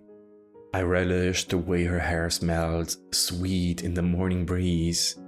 Despite how guilty it made me feel when I thought of Stacy. We'll give you a new name. You'll have a place in our album.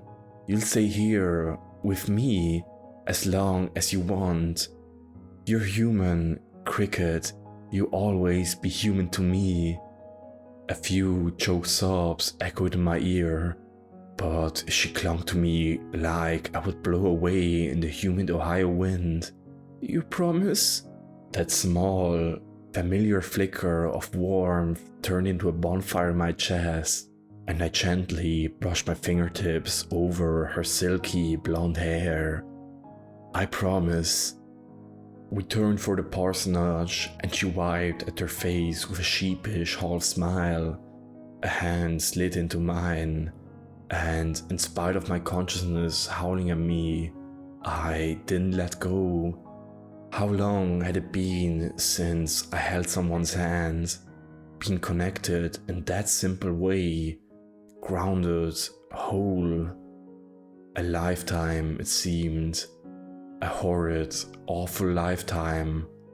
Yet, now in the cherry sun, Cricket's slender fingers interlacing with mine made the ache in my ragged heart hurt a little less. Out of caution, I checked over my shoulder and just managed to catch a blur of something moving in the dark shadow of the distant trees.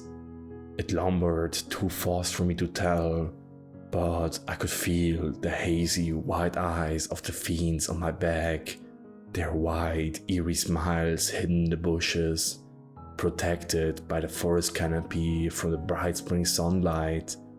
More shapes slither through the woods, eyes, limbs, antlers, wings, claws, shells, and fur. They were watching us, these strange creatures of the night. Watching and waiting. What do they want? In the next second, the figure was gone, and I slid through the kitchen door, ensuring to lock it behind me. The rest of the day went rather smoothly, and I even started to enjoy myself. Cricket wanted to talk about everything, whether she already knew about it or not. And when I showed her my personal library to her, she dove into the heaps of novels with childish abandon. She particularly loved the Harry Potter series and made herself a little nook in the corner of the living room, surrounded by books, the red and white checkered quilt, and a few snacks I brought her from the kitchen.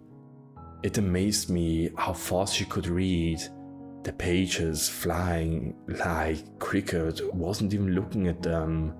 But when I quizzed her on storyline and plot, she knew it all by heart. Her retention and comprehension skills were incredible, and she seemed to soak everything in like a sponge. Before long, she moved on to the Chronicles of Narnia, then The Lord of the Rings. By dinner time, she was halfway through Swiss Family Robinson and wore the biggest smile I'd ever seen. "Could we build a treehouse?" Cricket asked over the macaroni and beef I whipped up for a slightly fancier dinner. "They had a really cool one in the book. Maybe we could hide up there at night and spy on all the shadow creatures?" My laugh felt good, like an old shoe that fit just right. Maybe. We'll have to see what building materials we can find. I think there's enough raw sawn timber left over in the woodpile, so we'll just have to get some nails. She speared a few more pieces of macaroni and poked her fork at the notepad by my hand. "What's that for?" Pushing it her way, I let Cricket see the list of names I copied down throughout the day. "It's for you, you can choose one you like, and then a middle name. Last name we'll work on together." To my surprise, she frowned. But what? Cricket fidgeted in her chair, the food temporarily forgotten. "The first thing everyone gets when they're born is a name. I want to be normal, even if that's asking too much. I don't want to pick a name. I want to be given one." Her eyes met mine with a deep, lonely pleading. I can't say no when she looks at me like that. Okay, I slid the notepad back to myself, ready to do anything that made the frown go away. "Then I'll pick. We'll make a day of it, with a cake, candles, everything. Pie!" Her face turned an adorable shade of red that she wore so well. But Cricket's grateful smile returned. "Blackberry, please. I'll help make it. I want to know how." My heart fluttered at the way she looked at me, her curly, honey-colored locks falling around a freckled face, a tenderness in her eyes that made me feel like a kid again. That sounds, we both froze, our eyes flickering to the nearest boarded-up window. Everything went still, the air thick and heavy all at once, even the shadows seeming to hold their breath. It was dark outside, the hour late, but it looked abyssal beyond the edge of my improvised barricades, as if the world had been swallowed in by inky blackness. Through the slits between the boards, a pair of milky white eyes blinked at us. Low, hushed sounds filtered in from outside, like the long gurgled exhale of someone with a respiratory condition. More came from the opposite window, the locked back door, the shadows of the hallway. No, not gurgles. Whispers. Whispers too low and too jumbled for me to comprehend, but still laced with an icy coldness that sent fear dripping down my spine. Oh man, this is bad. Cricket clapped both her hands over her ears and squeezed her eyes shut. Why do they keep saying that? My blood turned to ice and I turned to look her in the eye. Saying what? You can't hear the words? You can? Gulping down a sour taste in my mouth, I shook my head. I can't understand any of it. A shudder ran through Cricket's body and she began to breathe harder, as if trying to stave off a total panic. Lost, over and over again. Lost, lost, lost. I lunged from my chair and grabbed her by the hand, even as the whisper intensified all around us. The fiends couldn't get in. I was mostly sure of that, but I couldn't stand to listen to it much longer. This way, come on. We ran down the hall, through the parsonage and into the sanctuary, where broken slices of moonlight bathed the holy room in curtains of eerie blue. I led Cricket to the side, where a few of the doors to the storage closet stood, and yanked a worn brass knob. Slipping in amongst the many cracks of Christmas play costumes, copy paper boxes, and folded chairs, we shut ourselves into the windowless room, the relative silence a welcome reprieve.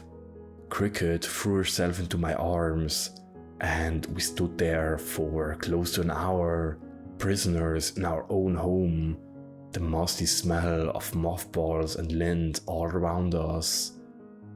They're still out there, scratching, tapping, and whispering through the planks with inhuman glee. I'm typing this with the computer on my lap, sitting on a box of printer paper by the door, my rifle close at hand. Cricket is curled up close by a stack of old shepherd costumes.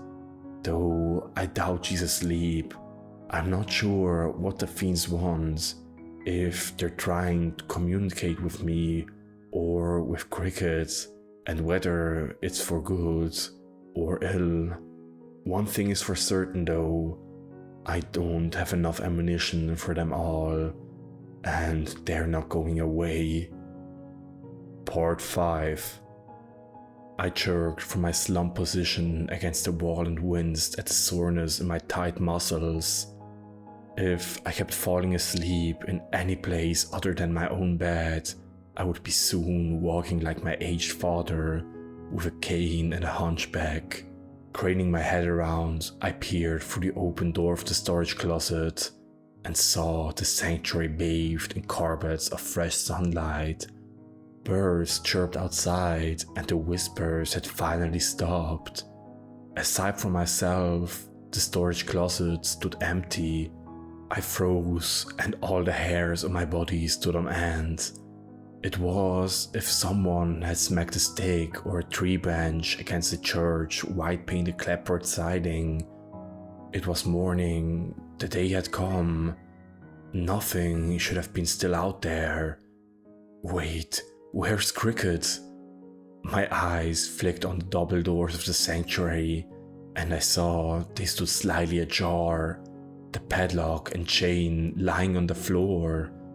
A loud primal screech pierced the air, right on the other side of the wall, from where the clacking had come. Oh man, oh man, oh man. I stumbled to my feet and ran for the door, my Winchester in hand. Leaping through the door frame, I vaulted down the steps to sprint around the corner. Sour knots worked through my stomach, and I skidded to a halt. Cricket stood a few yards off, and not 6 feet from her. One of the bone-faced deer thrashed in combat with the shrubbery. Its branch-like antlers were tangled in what looked like a discarded tennis net, and the old frayed cordage had caught in the bushes that lined the church walls. With every panicked jerk the creature made to free itself, it rattled its bizarre antlers against the siding, making the signature clack I'd heard earlier. Despite this, I could only gape with amazement and fear at the size of the being. It stood taller than any deer I'd ever seen, easily 8 feet high at the scalp, with a spread of antlers that could have frightened a moose. The deer's head bore that same eerie exposed sections of bone as the others, and both eye sockets were dark as shadow. "Cricket, get back!" With clammy fingers, I racked the lever on my rifle to chamber a gleaming 30-30 cartridge. She jumped in front of the raised barrel, waving both hands. "No, don't shoot, please!" Does she not see the freaking mutant deer? I blinked at her, but Cricket laced both hands together in a pleading gesture, her sad eyes rooting me to the spot. "He's not dangerous," she insisted and inched towards the enormous stag. "Watch!" I warned and tightened my fingers on the rifle. She edged up to the deer and held out a hand to stroke at the huge, muscled neck of the beast. "Easy, easy boy, it's okay, I know it hurts, but you'll feel better soon." Stunned, I watched her reach up to the creature's face and pet it like an overgrown dog, the deer struggle ceasing to a few nervous jerks. With this done, Cricket slid her pale fingers into the dark eye sockets and gouged into them with her fingernail. A few whimpers came from the animal, but it let her pry one greasy chunk of black crust from its head after another, until a glistening dark eyeball peered back at us. Cricket smiled and gently turned the deer's head to the other eye. "There you go. Feels good, huh? Can I get the stuff from your pretty antlers too?" As if trained in an obedience school, the huge deer lowered its head, and Cricket tugged at the mass of tangling netting. She looked back over her shoulder at me, golden hair flowing over her shoulders in a river of sunlight. "We have to get him loose. Do you have something we could cut this with?" Open-mouthed with surprise, I dashed back inside to my desk. A pair of black-handed scissors slid into my pocket, and I ran outside.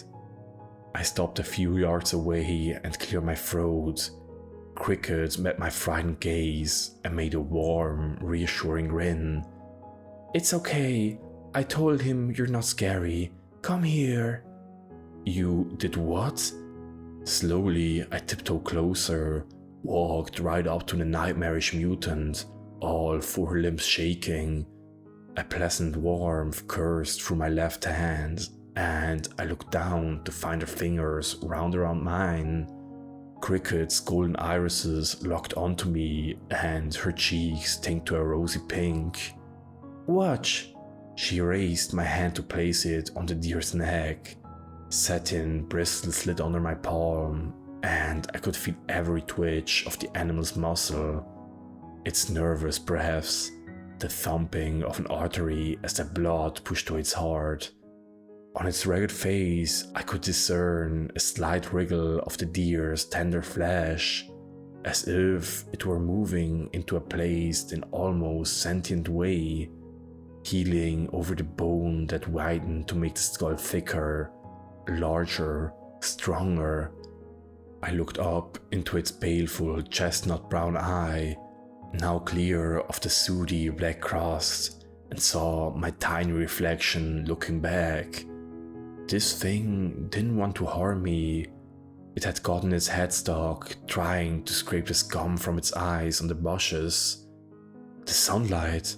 It went out into the sunlight, just like she did. "See?" Beside me, Cricket beamed and stroked the animal face with careful, light touches. "Not dangerous." I gasped out a bewildered chuckle and dared to keep petting the thing, its fur soft as terry cloth robe. How did you do that? Her smile faltered a little at that, and Cricket frowned at the hand that she held to the deer's neck like she had just awoken from a dream. I don't know. Taking the scissors from my pocket, I cut away the nylon strand of tennis net and let the regal beast shake its head free of the bush. He gave us both a snort, which I could almost have imagined as a gruff thank you, and trotted off toward a distant herd of its fellows, who were busy rubbing their heads on a few square tombstones at the border of the forest to peel the crust from their eyes. The morning rang with the song of birds, though I noticed a few unfamiliar tunes, as if other creatures in the treetops had joined in, ones like the deer that had no longer feared the sun. All around me the air smelled sweet, sweeter than I remembered, and a few frogs croaked a happy chorus. A finger poked my shoulder, and I turned to face Cricket. She kept both eyes on her feet and dug her bare toes into the damp grass. "I'm sorry for scaring you. I saw him through the window and figured he needed help. That stuff on his eyes was the same as the stuff on you," I finished, glancing down where a few pieces of the crust lay. "You said you told him I wasn't scary, and he listened to you." Cricket winced and dropped her arm self-consciously. "Is that weird?" "Everything is weird." Curious, I threw a look back at the herd of deer, grazing in the rays of the sunrise. "Not weird, just different. Can you actually talk to them?" Her face shaded a deeper crimson, and Cricket shuffled to her feet. "Honestly, it's more like, I don't know, like I can tell how they feel about something. I don't actually hear them talking, not like the wide-eyed things." At that last bit, she shivered and cast a furtive glare at the trees. They were still in there. We both knew it, spying on our every move. Of all the strange animals we'd seen so far, the humanoid, wide-eyed, wooden-skinned freaks seemed to be the smartest and the most relentless. "We should name them." I emerged from my musing to find Cricket's smile had returned. "What, like Spot and Lucky?" She giggled and rolled her eyes. "No, not like that. I mean, they're a new species, right? All of the stuff that comes out at night is. We should name them." Cradling the Winchester in my left arm, I nodded toward the deer. "Okay, go ahead." "No way!" She crossed both arms and gave me a small smirk. "You have to." "Me? Why me?" "Because you saw them first." She held up a finger like some kind of gorgeous college professor. "And because you are here for me.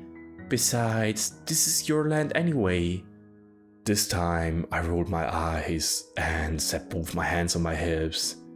"It's God's land, Cricket, and it's your home too now. Tell you what, we flip a coin, and whoever wins gets to name whichever species we're on.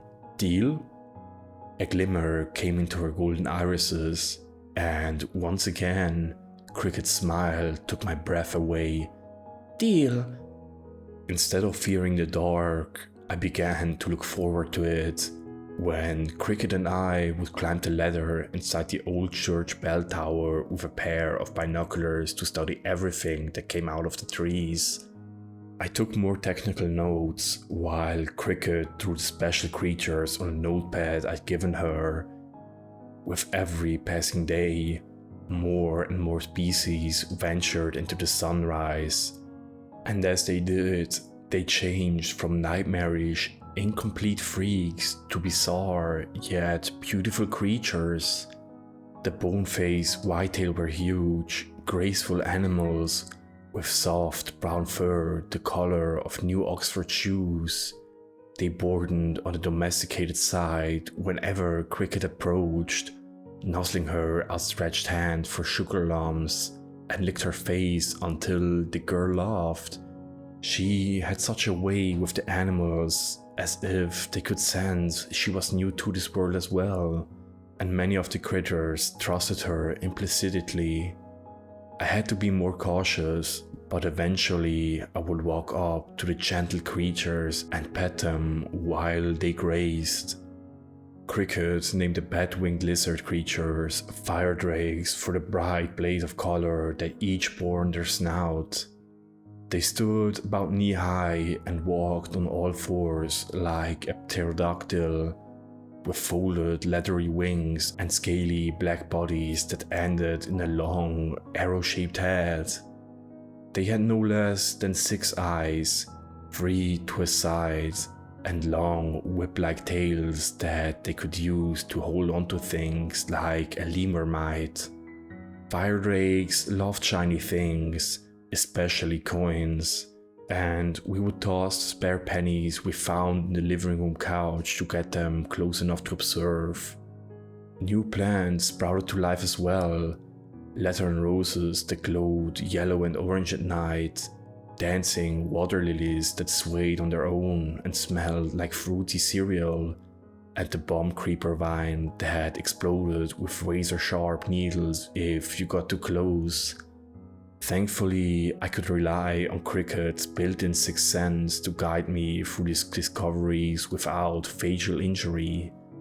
But not all of the newcomers were cute and cuddly. Birds with cell phones for heads collected in the pines along the ridgetop, their cracked touchscreens chirping in eerie, off-pitched ringtones as they flocked through the night sky. A few rusted cars stalked along on the nearby marsh on bends, distended axles, their old tires lying flat like feet, with flickering yellow headlights that peered into the darkness. Mud-spattered radios scuttled over the country road like crabs, playing fragments of retro music in disorganized patterns that almost sounded like crude sentences. Enormous iron spiders that masqueraded the signal of towers during the day roamed in small herds of 5 or 6 individuals at night, bellowing with loud foghorn calls from their satellite dish heads. Once, I could have sworn I spotted our old red mailbox skittering through the marsh on 4 legs like an insect, but I couldn't be sure. As for the lost ones, the wide-eyed fiends that had been my first monster sighting, they still came often and fixated on the church with manic attention. Calling out to them didn't help, either from Cricket or myself, and their numbers swelled from a few dozen to over 100 in 3 days' time. Eventually, Cricket and I retreated to the storage closet whenever they showed up. During these dark moments, I'd read the Bible to Cricket, along with the other books from my little library.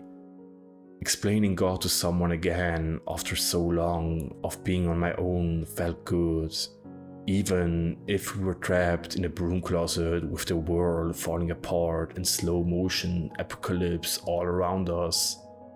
But things weren't all sunshine and lantern roses. Our food stocks were dwindling. Cricket's appetite dropped after the first day or so to normal human levels, but still, I only had maybe a month's worth of food supply left for the both of us.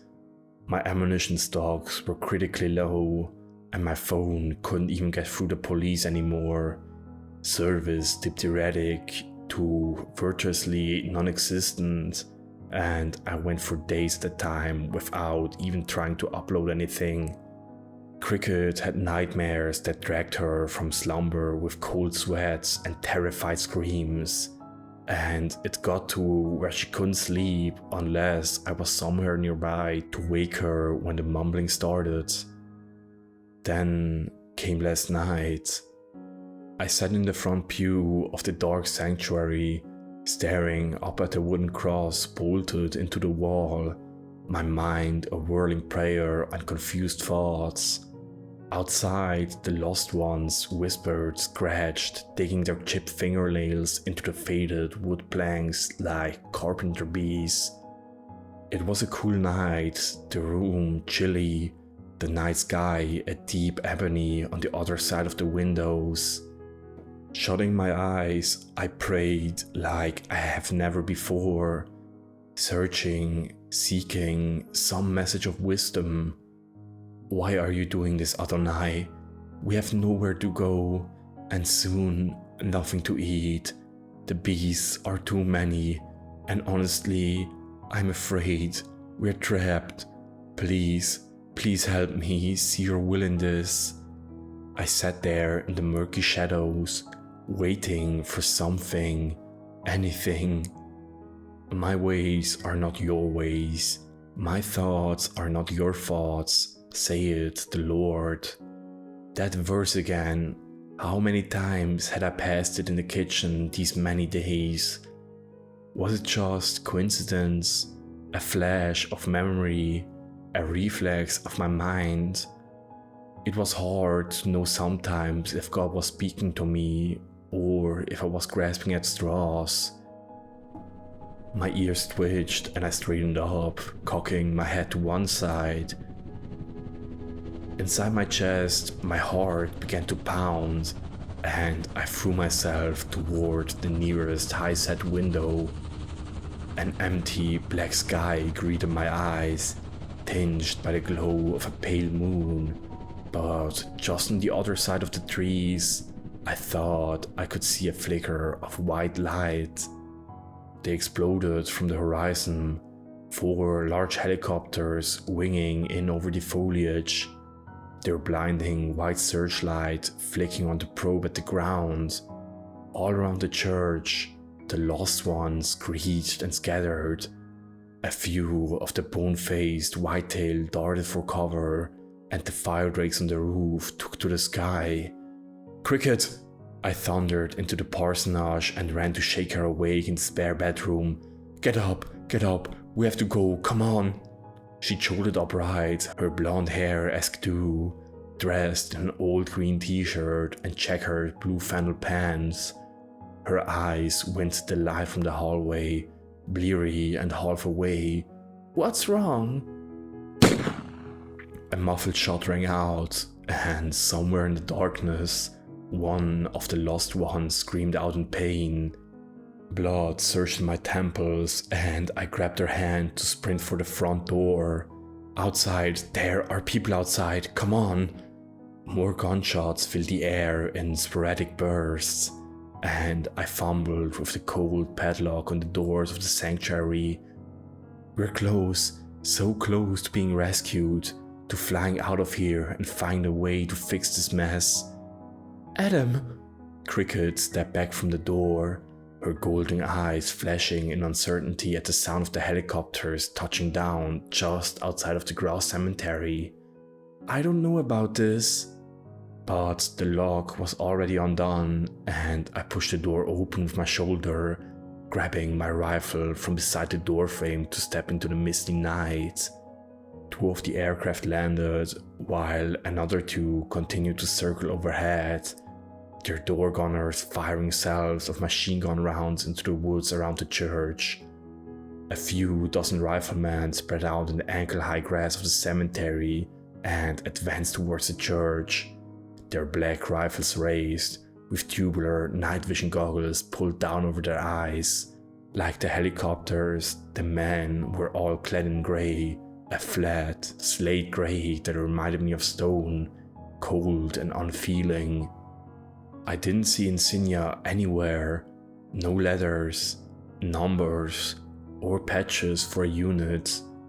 They moved with fluid, confident steps, as if this wasn't the first time they'd been dropped into a dark, dangerous place and cleared the surrounding churchyard in a matter of minutes. One of the lead soldiers pointed to us, and they trotted our way with deliberate strides, their weapons never lowering. Cricket's hand tightened on mine, and I felt her tremble. She had yet to meet anyone else beside me, and this wasn't exactly a pleasant way to meet and greet. "It's okay," I squeezed her hand back. "Just let me talk to them." She didn't reply, merely nodded with her fearful golden irises trained on the soldiers. The nearest man stopped a few yards away and lowered his rifle.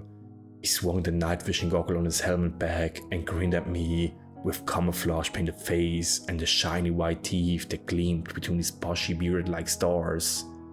"Hey there, you guys are a sight for sore eyes. We didn't think there was anyone left on this ridge. Is it really that bad?"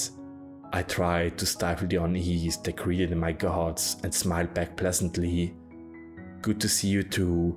We've been stuck here for days. You guys with the army?" He winked at me, and his eyes traveled to where Cricket had ducked behind me. "Private contracting company actually.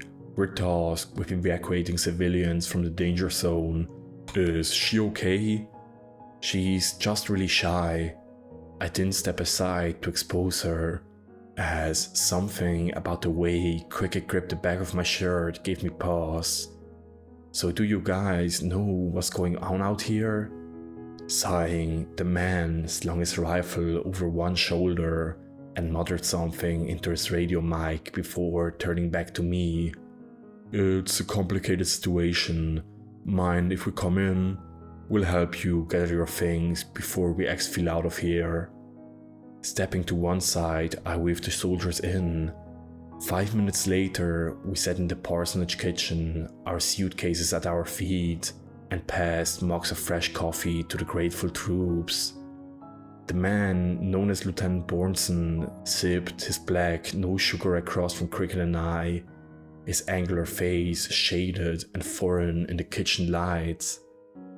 "I'll be honest, I don't know how you two made it this long."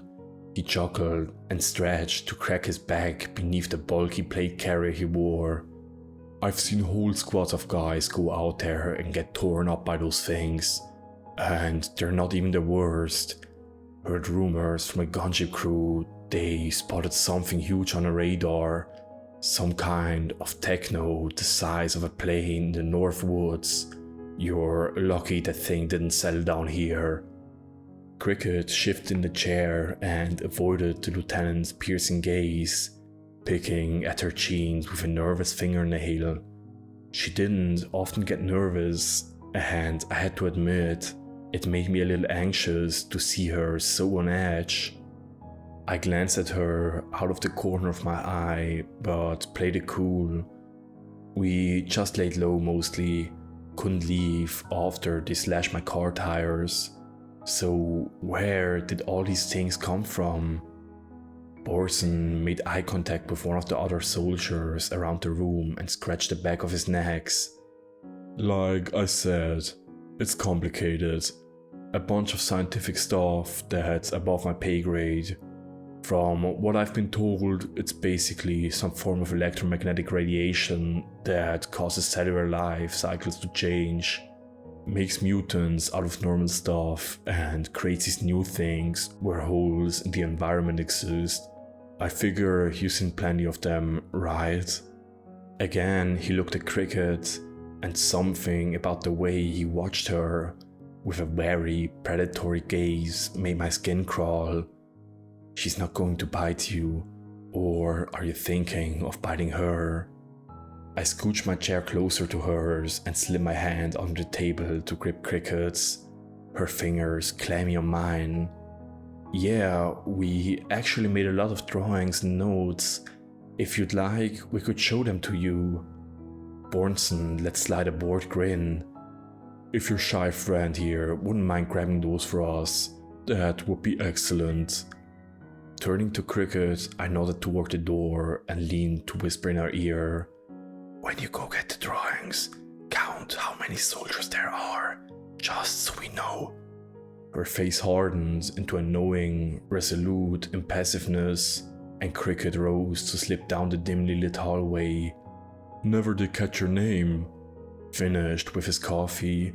Bornson leaned back in his chair, and I saw some of the former smile fade, the mask falling away to reveal his calculating eyes on me. Adam, Adam, I cleared my throat and tried to find a way to sit that didn't make me feel surrounded by the heavily armed squad in my kitchen. Adam Sterling. And her name? A long, heavy silence fell between us, and I couldn't look away from the lieutenant's hard eyes, my pulse roaring. I shouldn't tell him, not yet. Stacy. I tasted bitter in my mouth, but I spat the lie out, draining the last of my coffee to hide my grimace. She's my wife. He raised a dark eyebrow, and Bornson drummed his finger on the table. She's pretty. Never seen eyes like that though. Solid gold. Kinda strange, don't you think? Shrugging, I tried to keep my palms dry by rubbing them on my pant legs. It's a medical condition. She's had it since she was born. Really? Bronson dropped the friendliness completely and wove both fingers together under his boarded chin.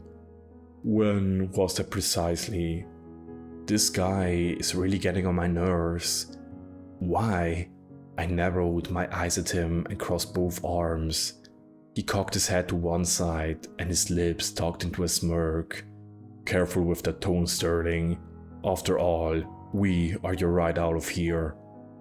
And if we choose to stay? The retort left my mouth before I could stop it, my angst getting the better of me.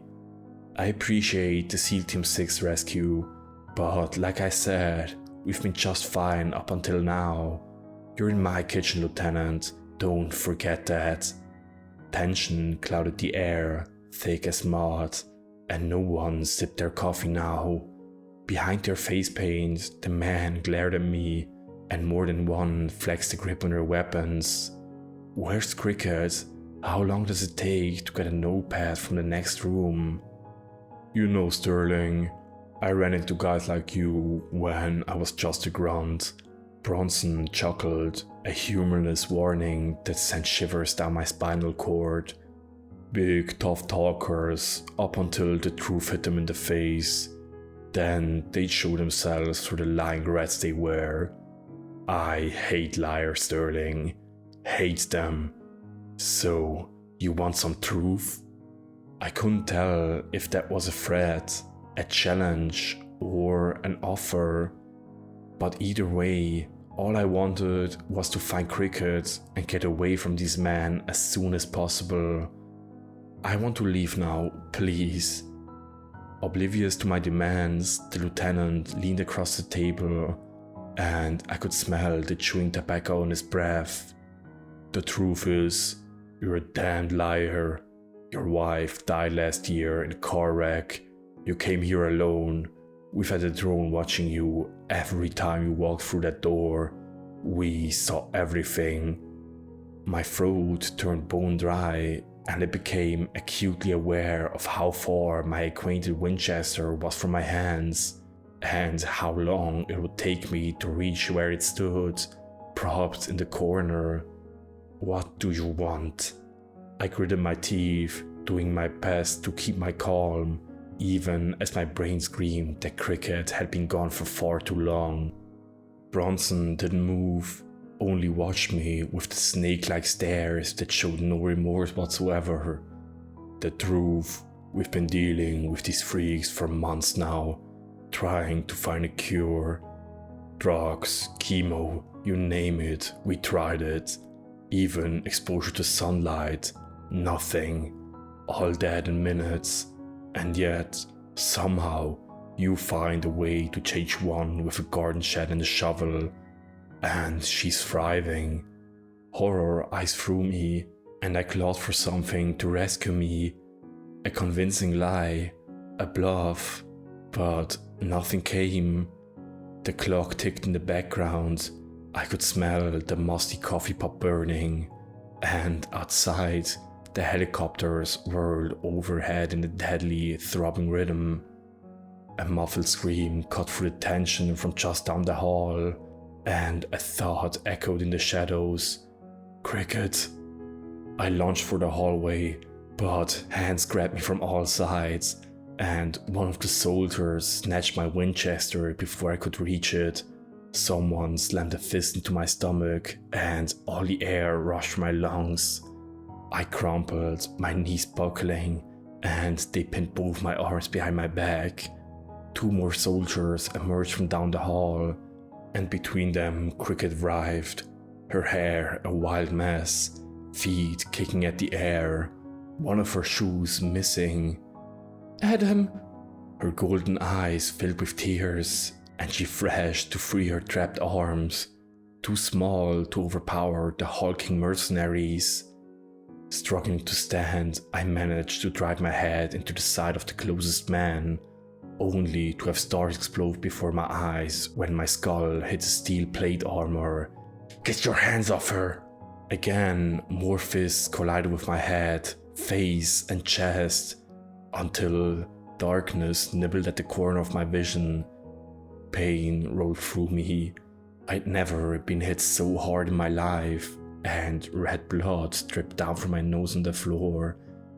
"Stop it!" Cricket wailed, her sobs choked uncontrollable. "Stop it! Please, don't hurt him!" Bronson stood casually and knelt so his face was level with mine. "I just need a simple answer, Sterling. How? How did you do it?" Sunlight," I coughed, the metallic, coppery blood bubbling over my cracked lip. The sun, it changed her, I swear." What did I say about the lying? The lieutenant shook his head and waved the man to the surrounding Cricket. "Hold her down." "No!" I threw myself at him, but made it only a few inches before black tactical boots slammed into my ribs in a cascade of misery. Cricket failed, but they dragged her onto the floor and pinned all 4 limbs. One of the men held her head in place, and Bronson reached into the small pouch on his side to retrieve a strange, silver-colored gun with 2 thin metal needles on the end. He knelt by her head, and Cricket's pleading eyes met mine as they pulled her blonde hair back, the tip of the needle pressing against her scalp. Lieutenant Bronson pulled the trigger, and Cricket screamed in agonies, her eyes screwed shut, every muscle in her body going rigid, an electrical snapping, like that of a taser hummed, and my vision tinged red. Withdrawing the gun, Bronson wiped the bloodstained prong off his pant cuff and looked down at the little blue screen of the back of the gun. His grin brightened, and the lieutenant clicked a black plastic hand mic on his plate carrier. "Base, this is Harvester 1 Actual. I've got a confirmed Type 6, viable female, condition Alpha. I say again, I have a live, viable Type 6. A sniffle came from the floor, and Cricket opened her eyes to fixate on mine, rivers of pain swimming down her sweet face. I was helpless. We both were, and I'd never felt more enraged and humiliated in my entire life. Solid copy, Harvester 1 Actual. You now have priority ultra flight status to the green zone.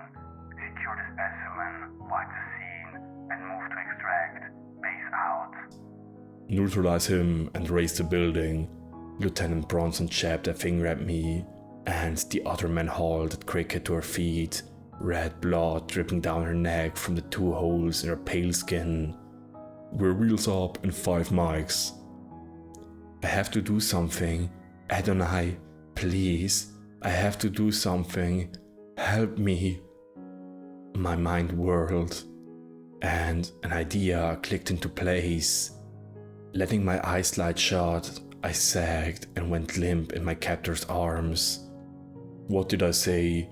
Bronson scoffed, and his knobby boots scuffed on the hardwood floor to leave. "Tough guys, all of them. Wired up until the action starts. Let's go." The soldiers standing over me relaxed, and one of them took his hand off my arm, either to readjust his grip or to scratch at his face. Wrong move, loser. I reached back and my fingers closed over the smooth, textured handle of something stuck in his waist belt. Steel flashed in the hallway light, and the man to my left howled as I buried the blade in his face. The one on my right scrabbled to grab his knife away from me, but I drove my elbow back into his chin and threw myself backward to topple over him in a clumsy reverse somersault on the kitchen floor. Landing on my face, I crawled back into the fight, too panicked and too desperate to think about how bad this would end for me, and wrapped my arm around the man's neck. More of the soldiers ran to help their comrade, guns raised, but my hand found the automatic pistol on the mercenary's belt, and I jerked it free. "Get back!" I pressed the gun to the man's sweaty temple and thumbed off the safety. "Everyone get back, or he's a dead man!" Bronson froze, his face a mask of surprise and irritation. The man carrying Cricket stopped as well, and Cricket's wide eyes switched back and forth between the man and me.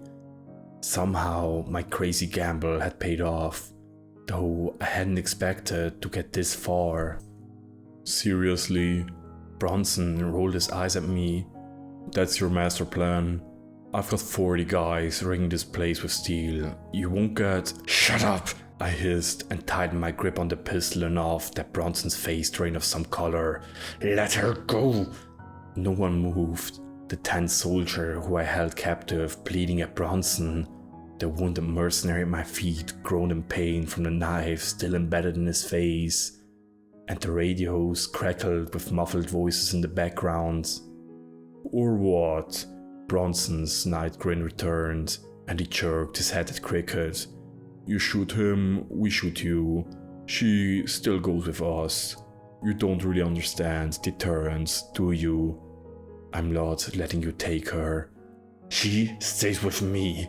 I growled and pressed the muzzle of the gun to the skin of the soldier I clung to. I won't miss, not from this close. Let her go, now. For a moment we stood there, the mercenary staring into my eyes while I stared right back. A few weeks ago, holding a soldier at gunpoint would have sounded crazy to me, but now something primal surged in my blood. An animalistic rage that purged me of the reasonable meekness from modern world I'd left behind. This was our home. Cricket belonged with me, and I knew then that I'd rather throw myself mindlessly into a machine gun fire than let them cart her off. You know what? Bronson hissed, and his hand inched for the gun on his belt. I don't think you will. My eyes drifted to Cricket one last time, and she stared back at me, her beautiful face tear-stained and forlorn. Man, she was pretty, like a bright spring day with cotton ball clouds and fresh wildflowers. I was going to miss her. I was going to miss a lot of things. I'm sorry. I wanted to say more, wanted her to know so much more about the world, about me, about how I felt about her. But my time was up. The journey ended here, in this hallway, with me splattered over the ground like a dead mosquito. A worthy end though, a man's end, one Stace would have been proud of. "Adam!" The soft, wavering voice jerked me to the present. Cricket shut her eyes and breathed in deep. "Run!" Her mouth opened and a low, raspy note came out, building higher and higher. It rose into a piercing, eerie screech that bored into my ears with a siren frequency, painful and shrill. In my mind's eye, I saw again the dirty, wide-eyed fiend on the first day staring into the mirror, screaming at her own reflection. Harsh static rushed through my brain. My memories rippled before my eyes, and for a brief second, I saw the drawing Cricket had made on the shed floor, with the strange, towering figure whose head was made of branches. Glass shattered, men cried out in torment, their radios flared with garbled voices. I dropped the pistol and clapped both of my hands over my ears, my skull aching at the sound.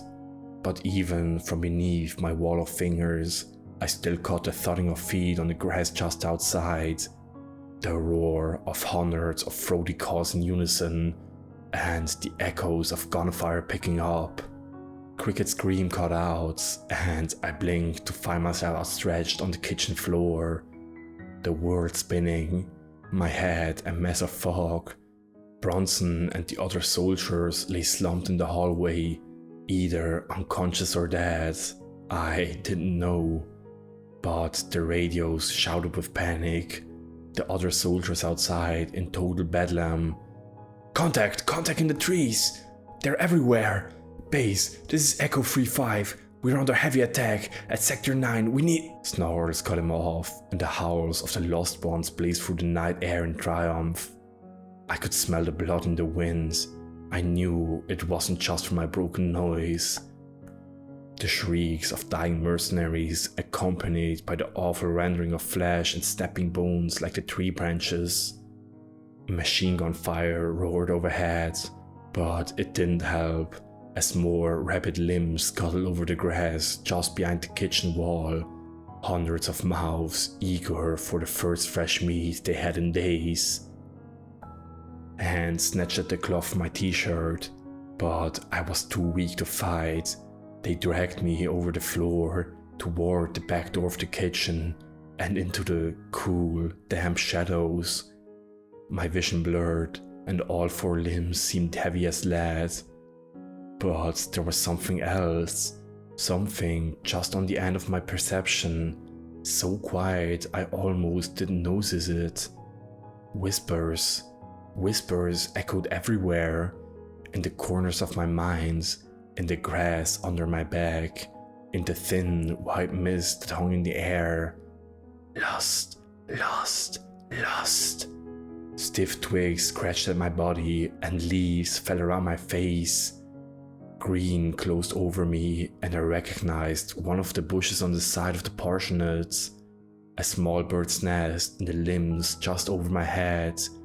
Gooey Ohio clay squelched under my back, cold against the already soaked shirt I wore, and I smelled crunched earth, hot blood, and burnt gunpowder.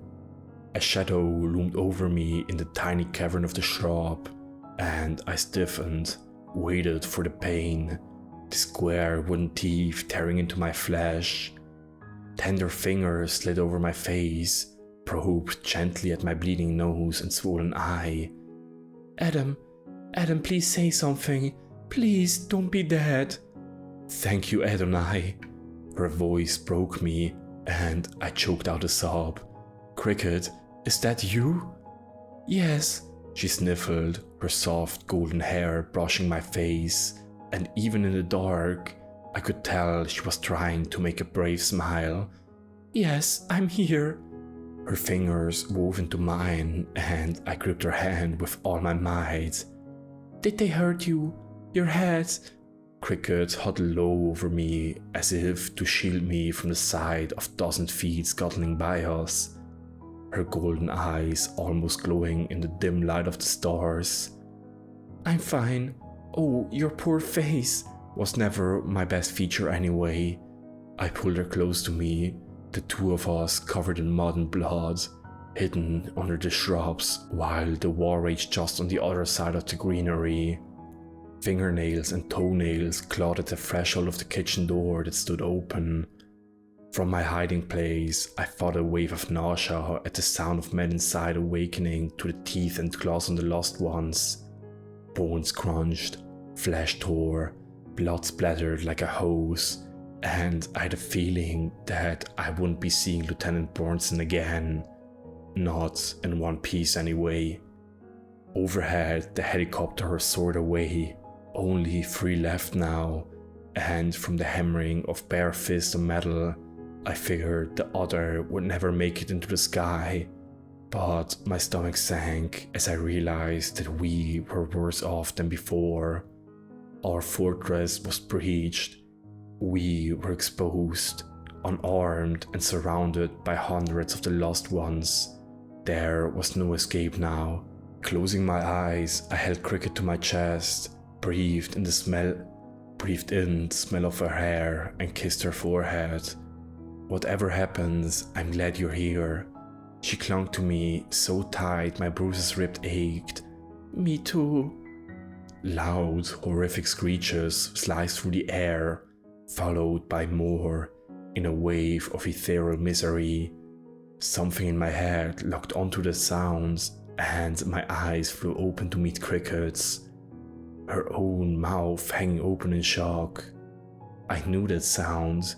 I'd heard it once before. Turning my sore neck, I squinted in surprise. A thin tendril of warm yellow light poked through the leaves of the bushes around us. More came, inch by inch, pouring over the sky, and the screams dropped off into eerie silence. Dawn, do you think? Cricket whispered, still shaking in my embrace. Swallowing a coppery lump in my throat, I rolled onto my stomach and pulled myself over the mud. Stay close to me. Crawling out of that bush, I stepped into the blaze of colors that painted the morning sky. A kaleidoscope of red, orange, pink and yellow, all over the yard, in the tree line, surrounding the tombstone in the cemetery, and heaped up in the mounds around the mutilated helicopters were dozens upon dozens of blackened figures, frozen in the moment the sun had caught them in the open. No guns rang out, as great uniformed bodies lay scattered and broken, their flesh torn and shredded like blended fruit. The formerly white walls of the church were stained claret red from the slaughter, and spent brass casings littered the green grass. Over. It's over. They're gone. I turned to gaze deep into Cricket's beautiful golden eyes. They are all gone.